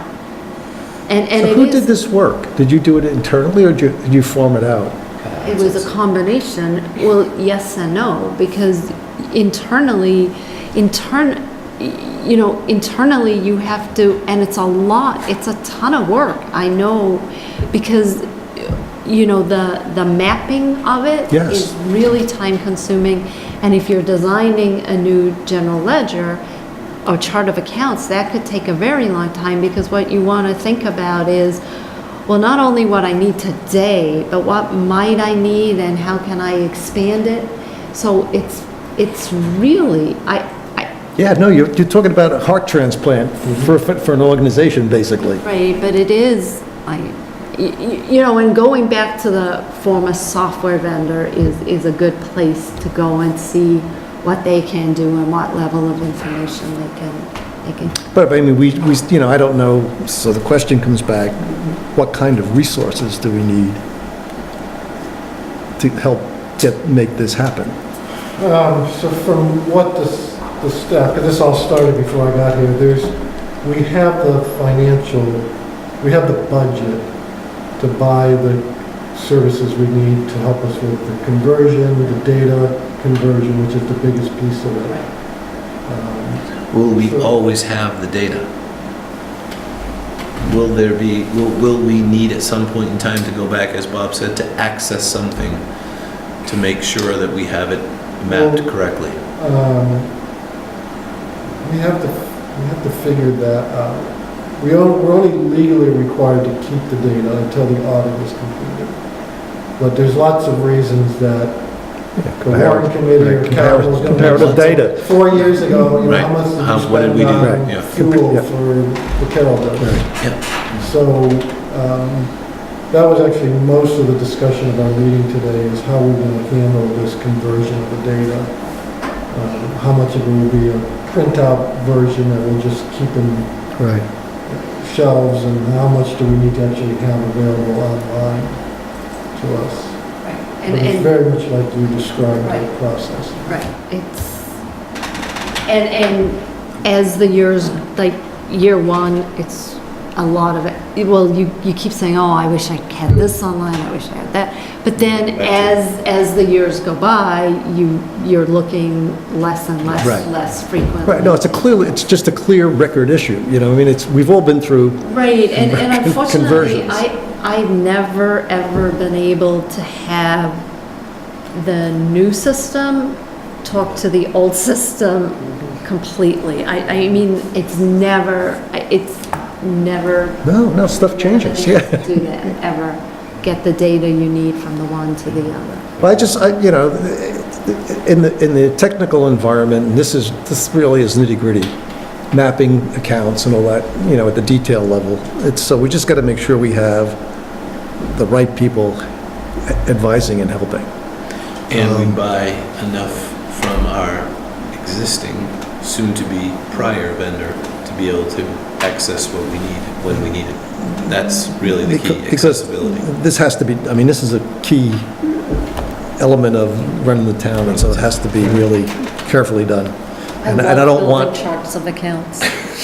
Yeah. Yeah, So- that's a good project for her. She loves building charts of accounts. Well, maybe we found a resident expert. I don't know. Maybe we did. It's really, well, because there's a lot more to it than you think, because you really have to think about well, I know what I need today, but how am I going to grow? And Yeah, there is the expertise of the user, and then there's the expertise of the technician. And they have to come together, or technicians. well, it's mostly the user. So having a really seasoned person building the account makes the chart makes a ton of sense. And we've identified other municipalities who have converted to Vadar, but a couple of years ago, so we're reaching out to them Yeah, now, that's perfect. so we can learn from their Right. experience and not. There we go, borrowing again. The last point I'll just make on this is, the town did apply and receive a $25,000 community compact grant for this project, which will pay for almost all of the first-year implementation costs for us. That's terrific. That's and great. Our costs each year going forward is just about $25,000 a year for the next 6 years. That's great. So they're gung-ho, they're both excited and nervous because of the time frame, because there's a lot to get done, but it'll be a huge improvement to the way we keep our financial records. Thank So you. is there just like a lot more, it's just a more powerful system? It is. You had asked, someone on the board had asked me for some financial information, basic stuff, and I asked the town accountant, I said, can you run this report? And the old system couldn't run it, a basic expenditure report. So the new systems are much more database-driven. You can sort of define what you're looking for, It used to, regardless of what department it's being spent in. it used to be, the accounting systems were notorious for being highly controlled and very rigid. And I would assume, at least the ones that we used to know, and then assume that as we moved into the information management sphere, you know, you used to be able to do information through query reports, but I mean, I think now they build into the system the ability to do more query type. They have a report, yeah, they Yeah, all have a report report generator, writing whatever, yeah. capability that's on the newer systems. The person that gets good at writing reports is invaluable, because then they can do. Exactly. They know where to look and Yep. how to get it quickly. Yeah, when I was doing financial systems, we were still working in bricks. Yeah. Well, it's a good segue. Thank you. Thank you very, very much, and it's a good segue into the staffing item. So the next item on the agenda this evening, the last item on the agenda this evening is staffing the Board of Selectmen's office and the discussion. And we had began this discussion in February, specifically the February 14th meeting, regarding current and future staffing at the Selectmen's office. For those of you that don't know, our assistant town administrator had left the town, has left the town in October, August, I think. August of last Put their year. bonus counting.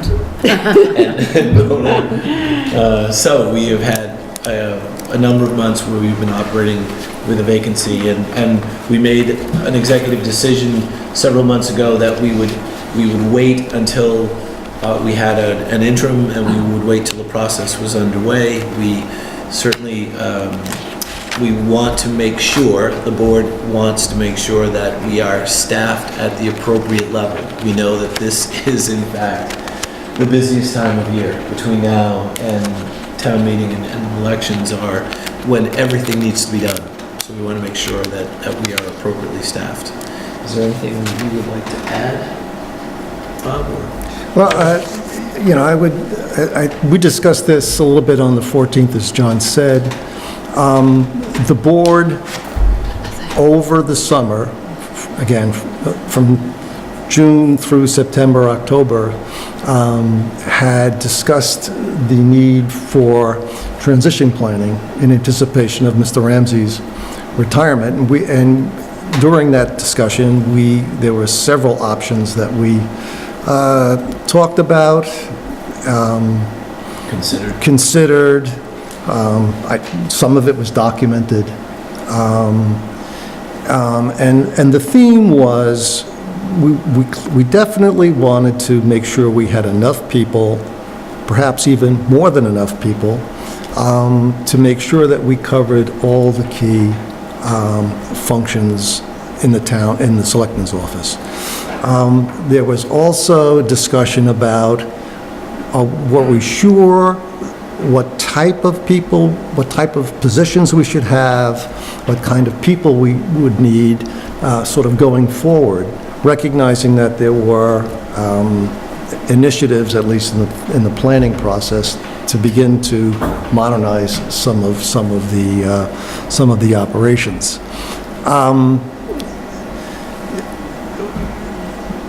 There was also a stream, a thread that said, you know, as part of the transition plan, we should have everything documented, all the critical items identified, et cetera, again, in the idea that making the transition easy or smoother, and it's never easy. And then finally, there was discussion about taking a step back and having someone come in, a consultant come in and look at the office and see how we function, understand the different roles, understand the activity level, in order so that we could make sound decisions going forward. And that was all been, I mean, that's part of this, you know, it's all been documented, et cetera. So we still, but for a number of reasons, that set of initiatives were not taken up in the fall. So from my point of view, those discussions and consensus and recommendations represented a really thoughtful way of moving forward. And then the question comes up, what do you do with when you're short of staff? Well, my answer to that, it could be very different from other people. My answer for that is similar to what we did with you, similar to what we did at schools. And in order to buy us the time to do a thorough assessment of our needs going forward, you'd need to cover critical functions, and the best way to do it is with skilled interim people. So my take on staff support is if we have openings that have critical tasks and functions that need to be filled to help to relieve the burden of people making up for openings, we should do it with skilled interim staff. It's worked for the schools, it's worked for a couple of months here, and it gives us two things. It relieves the short-term need while providing time to do a more thorough assessment of needs so that we can bring in the right number and the right skills to do the work that we envision taking place, not just the work that has been done. And that was sort of what all the write-ups say. So if you need people, you know, there were clearly, you know where to get interim people through the MMA. There were several vendors at the MMA conference that offer temporary employees. I would find 2, 3, or 4, depending on what you need, and bring in interim staff, assuming we have the money in the budget. If we don't have the money in the budget, it's a different problem. We have it. We definitely So do have that was sort of my 2 cents. Would you like to add anything? Sure. So I have a different take on your 2 cents. In some respects, it's similar, but in others, it isn't. So, you know, I believe that the assessment of the types of people that we need is going to evolve as we implement some of the strategic visions that we put in place. You know, I think some of the skill sets that we think that certain skill sets that we need today may be a little different as we implement some of these other programs that we put in place. However, I think fundamentally at the Board of Selectmen's office, we are short-staffed, in particularly with somebody who can potentially, there are certain, so So I believe fundamentally municipalities have a lot of what I call compliance that is a necessary evil of the way business is done. And that compliance takes up a lot of time. And, you know, we also need, especially our new town administrator, to be able to implement, because it's critical to the town, our goals and objectives and these new visions that we know are critical to move the town forward.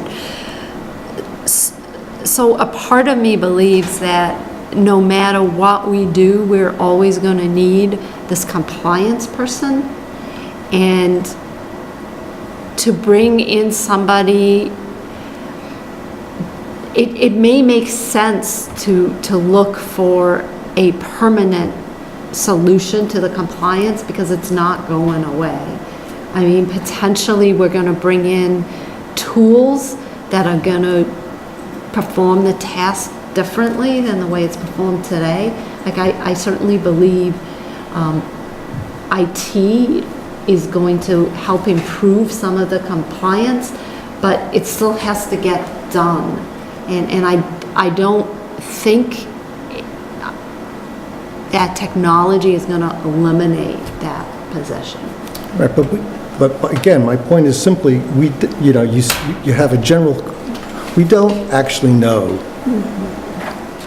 the scope and of the compliance work. And if it's a common function performed in towns, we ought to be able to find skilled people to do that job while we, again, create the space to do a more thorough assessment of needs. I have a very positive experience. I've had very positive experience using skilled temporary help to get you through a limited time period. But And it avoids having to make a permanent hire. The problem is when you make a permanent hire, it's very difficult to undo that. And I would much rather have the flexibility to modify what gets done, again, in the next 6 months, 7 months, to preserve the option. I really feel strongly that we need to be moving the organization forward, and open recs, as I said the last time, to me represent the equivalent of a high draft choice. And I don't want to spend that high draft choice unwisely. I want that draft choice to be used by an individual with the skills and experiences that will move the organization forward, rather than, in your example, handle compliance. I think we ought to be able to find someone who can do that. So all I'm saying is our key hire right now is the new town I administrator. agree. The new town administrator is somebody that's going to be able to work with us and everybody in this building to move the town forward. I don't want my new town administrator to have to worry about compliance that I know is going to need to get done today, tomorrow, next year, and 2 years from now. But we can solve the problem. But why, but To preserve the option to Bob, do a you're study. going to have to hire somebody to do compliance regardless. I'm not sure. You're changing the way municipal... No, I'm not. I completely disagree with much- you. I think it's a That's okay, necessary so evil. we disagree. So, in the spirit of we want to move the process forward. We can disagree on what the specific needs and skill sets and the job functions and the job functionalities have to be. That's evolution. That's going to change. So if you have a business manager or a compliance officer or a management officer or a purchasing agent, all of those functionalities can be done. We can hire those. We need to hire those. What I think we should also address is what Carl has given us as a recommendation the options, the 4 options that are in front of us. And I think we should also consider the recommendation that he has proposed to us in the scope of looking at this role, whether it is a permanent, a temporary, to be determined role, whether we decide that that should be a permanent role or a temporary role doesn't have to be determined tonight. But what I would like to discuss is the recommendation of, do we begin today to allow Carl to begin the process of interviewing for that role?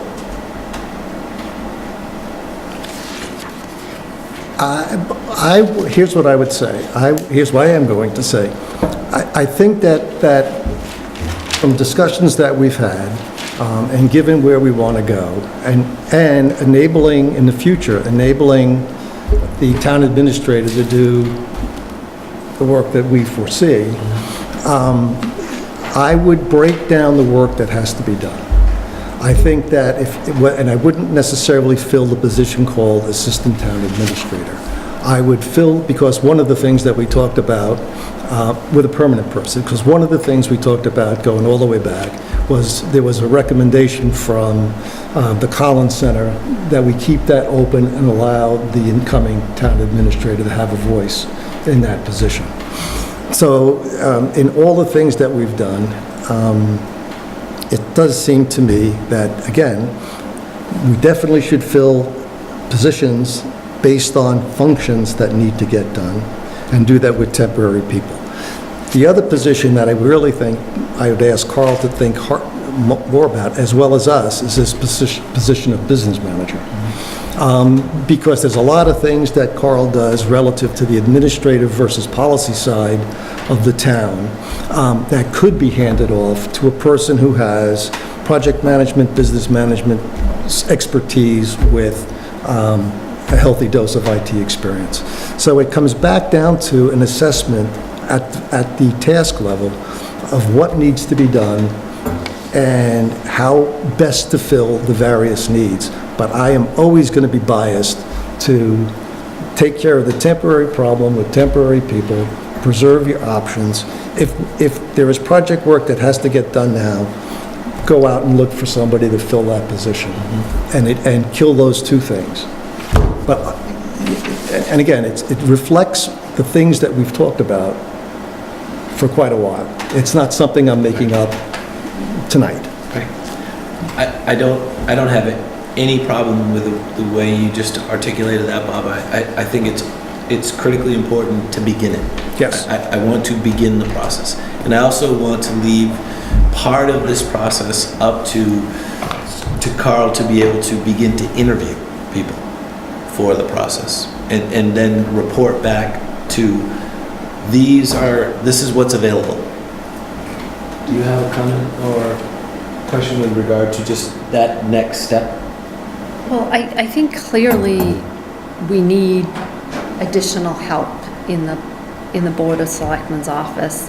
I also, when we started this search, I really had an expectation that we would have a permanent new town administrator now, and we would be restaffing the office. The way things have panned out is we're not going to have somebody in place until July, and then a priority for our new town administrator becomes staffing the office and not working on things that are important for us to move the town forward. And it's just a change in circumstance that, as I reflect on this, I think to myself that maybe it's not the worst thing in the world to have somebody in place that will do the day-to-day work, so that our new town administrator can spend his or her time working with all the department heads, working, with the community at large, working with us to figure out what else we may need as far as resources go. I could see that the IT function perhaps begins to expand somewhat, and so we may need not just somebody that supports our users, but somebody that's going to be more project-oriented, somebody, maybe a business manager type person that can help our new town administrator get projects done, both IT type projects and perhaps financial projects. And take a burden off the town administrator. Right? Right, but And Mona. But there still is a need for all this paperwork that is required in a municipality. So can I would like to propose a directive, and I think that I do believe I don't think we're eventually. that far apart. I don't think, I was just about to say. That's I don't just the think we're question that of how far to do apart. it, not- How to do not it. what to do. What to do, right. I How think to do it. How to do it. So what I'm proposing is the how to do to get to the next step is to allow Carl the ability to interview people to get to the next step. And the process, the interviewing process should be something that you are going to be here until July. We would like to get somebody sooner, rather, at least till July, by the way, at least till July, because then we can always have the ability to continue. No, we to- don't. Not as an interim. No. No? Happen? That's it? July? Well, yeah, perhaps we can use a consulting contract. Yeah, Right. perhaps. So I would like to propose that we vote to allow Carl to begin the interviewing process to get to that next step functionally. We talk about, we need to do it on a functional level. I mean, you talk about this as if we have a position in mind that we want to fill. And I think that, the position takes, we need to get the functions done to continue the town's, efficiency and effectiveness to the residents. That needs to be done. I'd like to think about that, and then I'd like Carl to think about going forward, what are the priorities and how should it get filled? Because, should we be, if we can, for me, the perfect solution is we find interim people to do the day-to-day work, and we go off looking for that business manager. Because I think that's going to be way more critical to helping the new town administrator do the work that we want to do. And I think backfilling in sort of the traditional world would be an easier thing to do. Can I use your words against you? No. Okay. Well, I'm going to anyways. So you said in the search process that what it's been your experience is Me? your experience Yep. is you found people that had tremendous skills, and that you found that the skill set overrode some of the things that they were not great at. But when you found the person that you really, really were able to work with, that some of the deficiencies... The interim principals The and things? interest, yeah. Some of the deficiencies weren't necessarily glaring. So, Well, I'm paraphrasing. okay, but so I would say, yes, my bet is we can find interim people to do the work that needs to get done, and they will have appropriate skills. I think so. It's just a question of permanent versus interim. do you And think? I think we preserve options with interim. I stated my opinion. I feel as though I would like to give our new town administrator the ability to begin to focus on the important strategic initiatives that we have in place, including, if necessary, adding potential positions. I know there are functions that are hard to pay the amount of attention that needs to be paid to them within our organization today, given the lack of staffing. HR is a very important function that attention needs to be paid to, and you never know when things are going to come up. And I also know there's municipal compliance. I would be open to going out there and seeing who's available that could fulfill some of the roles or tasks that aren't being fulfilled to their fullest at this point in time, just because of the lack of hours in a day and priorities, and see if there's a better quality individuals on a permanent basis versus who's out there that might want to do this short term. But short term isn't 6 months. I think short term is potentially longer than that, because we need to allow the new town administrator to settle in. So the interim principal was a year. Two. So. Right, Two but years. those are higher level positions. An interim principal is the same as an interim, those are the leaders of the organizations. And if you can do What it. I think we need are a few more doers. Mona can't be here 24 hours a night. Again, there's not a disagreement on we need more people. And I just think, I know from telephone conversations I've had and from things that I've had to get involved in that are not my responsibility as a selectman, that there are certain functions within the organization that could use a little bit more attention. So we're not disagreeing on staffing, we're not disagreeing on needs, we're not disagreeing on now. So Just So how. how? Right. So I would suggest that the how is going to play itself out with the who.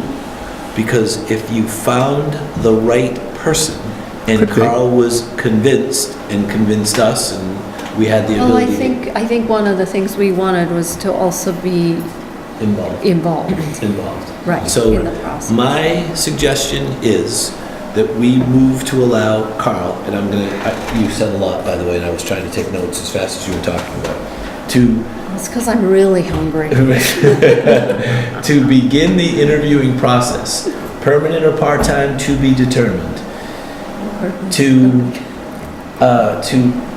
alleviate, I think was the word you used, the need for what could be a long-term candidate that we have a need for currently, and that we may need additional people to staff permanently. Well, we're moving Does this that make- organization forward, so Well, Did you make sense of what I just said? No. All right, let me say it again, because it's late. So to allow... You don't eat lunch either. I know it. To allow Carl to begin the interviewing process. So far, so good? Identify the need. Permanent and part-time to be determined. So to identify the talent pool that is available for both a permanent functions that we need to have. intentionally part-time individual for the functions that Speak are with many currently tongues.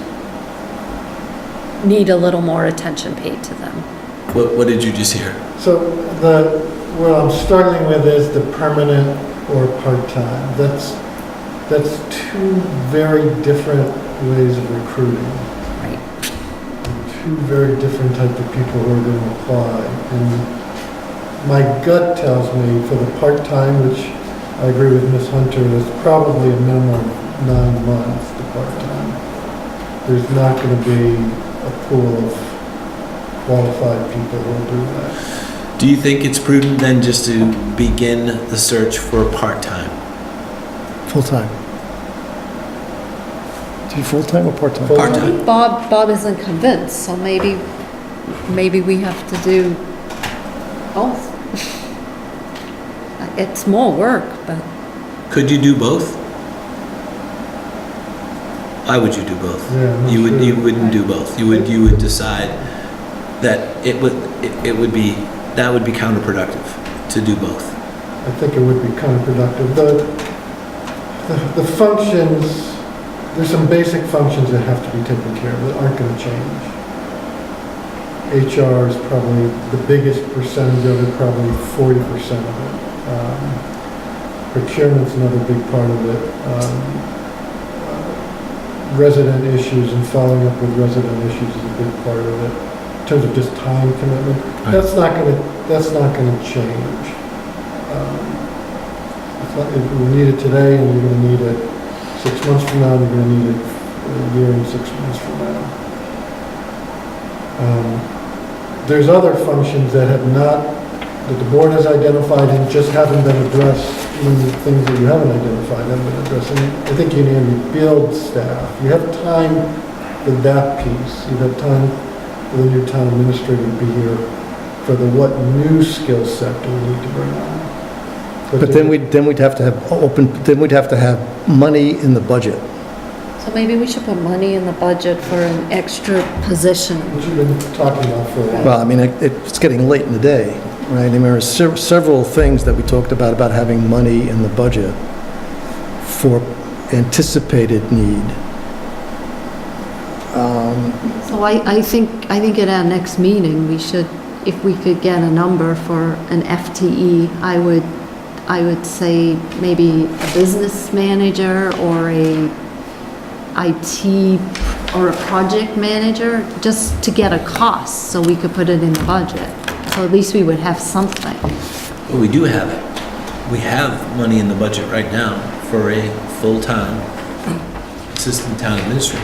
No, but we're saying we probably need another position, so let's be forward-thinking and put money in the budget for that. And this is where it gets, muddy. And why I thought we had agreed that it made sense to review the functionality in the town. And I point out that when we were doing this, we had a 3-month window between September and December. So we have the same 3-month window between March and June, July. So I can't say it I think you find a way to fill the needs that need to be filled with temporary people. And you preserve, and I think you start to look for the person we talked about in terms of a business manager or with IT skills or a project manager with IT skills, because I think they're going to be critical sooner than you think. They might even be helpful on the accounting conversion. So to me, I want the higher valued position in terms of skills on that side. And again, maybe you can prove me wrong. You can go out and look and you can say, we can find qualified people to do this work on an interim basis. If that's the case. Did you just say you want to hire a value or the higher value person? I would want to spend the time hiring the higher value person. Well, it's your opinion of It is what- absolutely my opinion, Right. and we all have. It's each of ours individual opinions. So- That's true. So the way to move forward is Let to Carl be- do the work. Like we always do. like we always do. Is to begin to allow him to interview. Yeah. the Well, person. assess the needs and begin to look at candidates, and I would hope on both sides of the ledger. Would you add anything to that? Because we've got to begin the process. You eat lunch. I know, clearly I didn't eat enough. No, I think we need to begin the process. Is there anything is that part enough that we move to allow you to begin the interviewing process? Do you want specifically for us to say it is a temporary position? What I've seen in my, not quite 3 months here is there's 2 needs that I've seen. And I can caveat it with only being here 3 months. There's the stuff that has to get done every day that you need somebody for, and you have a position already designed and defined for that purpose.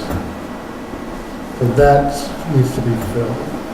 There's another type of position that I believe, and not only from what I've heard you talk about, what I've seen, and I think project manager is how I would categorize it, is how, in my previous experience, how I filled that position.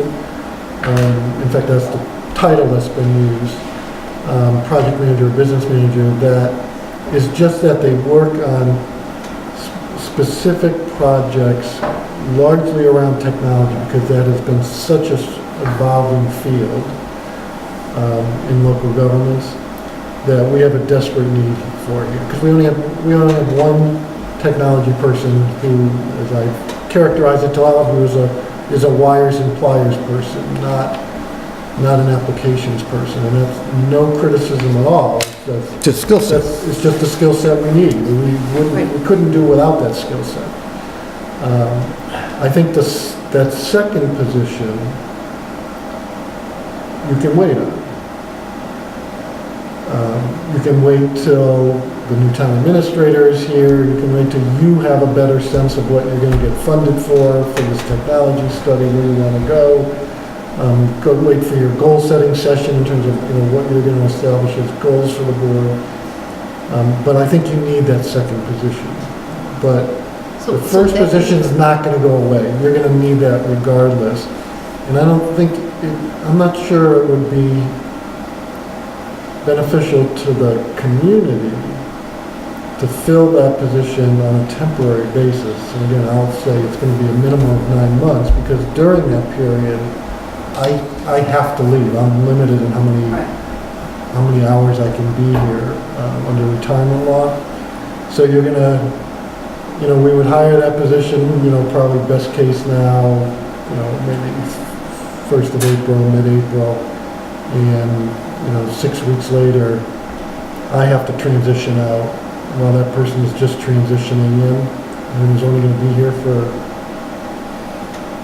you're looking for someone for maybe even 9 months is best case scenario.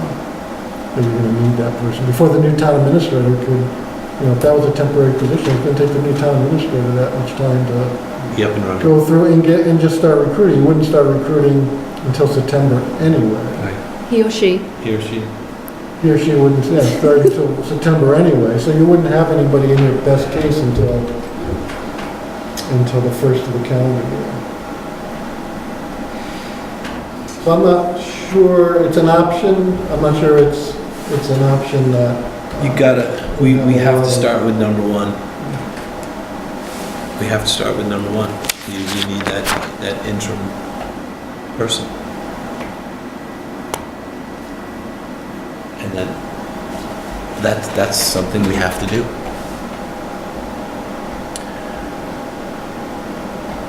So I believe that is the next step. Right? But then I also think we need to put money in our budget to hire a project manager. Because You're gonna need to we don't want to wait. You're going to need to put money in for a project manager. You're going to need to put money in professional services if we do any work that requires more consulting expertise than we Right. have allocated so far. Oh, I thought we were going to put that in, In addition to the IT. okay. So then I think we need to come up with numbers. I think we can get support from Warrant for that. I mean, you can't move these initiatives forward without Without a a number. program manager, a project Yeah, manager. you can't do, Period. right, and you have to recognize that we will never have the depth in those skills that, we need to rely on outside people. And outside people are going to cost money. And so we need to have enough in professional services to be able to hire firms. Like for instance, if we had a program manager, that person could be helping with this accounting. Exactly what I said, yeah, which is why I'm not sure it's something that we should put off. Well, then. that gets us back into the Well, then I debate. say, we put it in the budget, and I'm sure our new town administrator is gonna say, yes, I need this person. And then that he or she can start recruiting that person when they get in, after we've done our goal setting, because by then it will be in the budget. Right, and by then you But know. number But two- just, but you're talking about after the implementation of the accounting system, right? It's a July 1 target date. Right, but realistically speaking, we want to hit the ground running on our IT assessment on July 2nd. Because we're gonna have the money in the bank, and we've been talking about this for a year. Right, okay? so I would ask Carl to do two things. I would ask him to look at the availability of project manager, business manager, as well as look at what we need for Immediate, the administrative side of the shop. immediate administrative side. Immediate Yeah, administrative side. look at those two things. Because the way I see it and the way I've heard is that they're really both critical.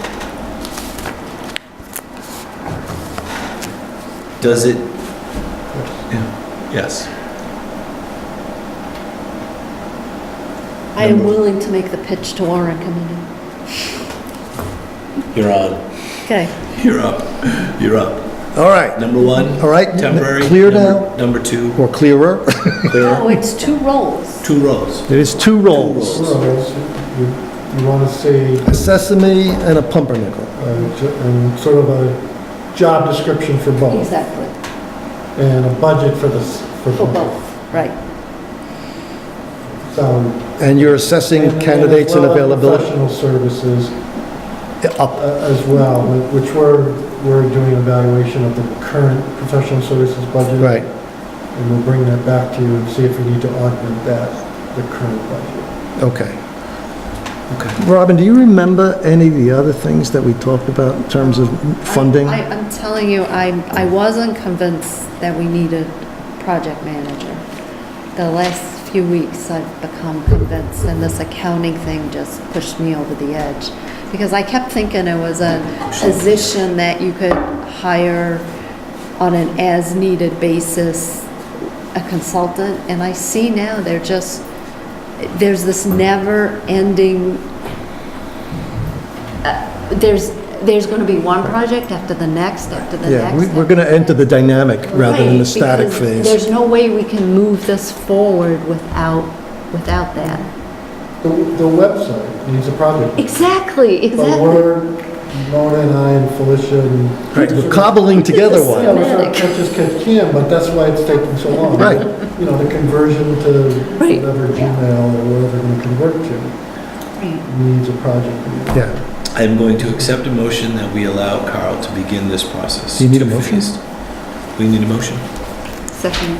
Do we need I'm a motion? voting in favor. We have one. We have a motion that Okay. has been moved. It needs to be seconded. She seconded. Robin seconded. And Are we moved all in it. favor? Aye. We apologize for the lengthy discussion, but it's been very, Would've ordered very pizza. productive. I Thank you all for I accepting move that motion we to adjourn the at meeting. 9:02. So moved. So moved. Thank you so much.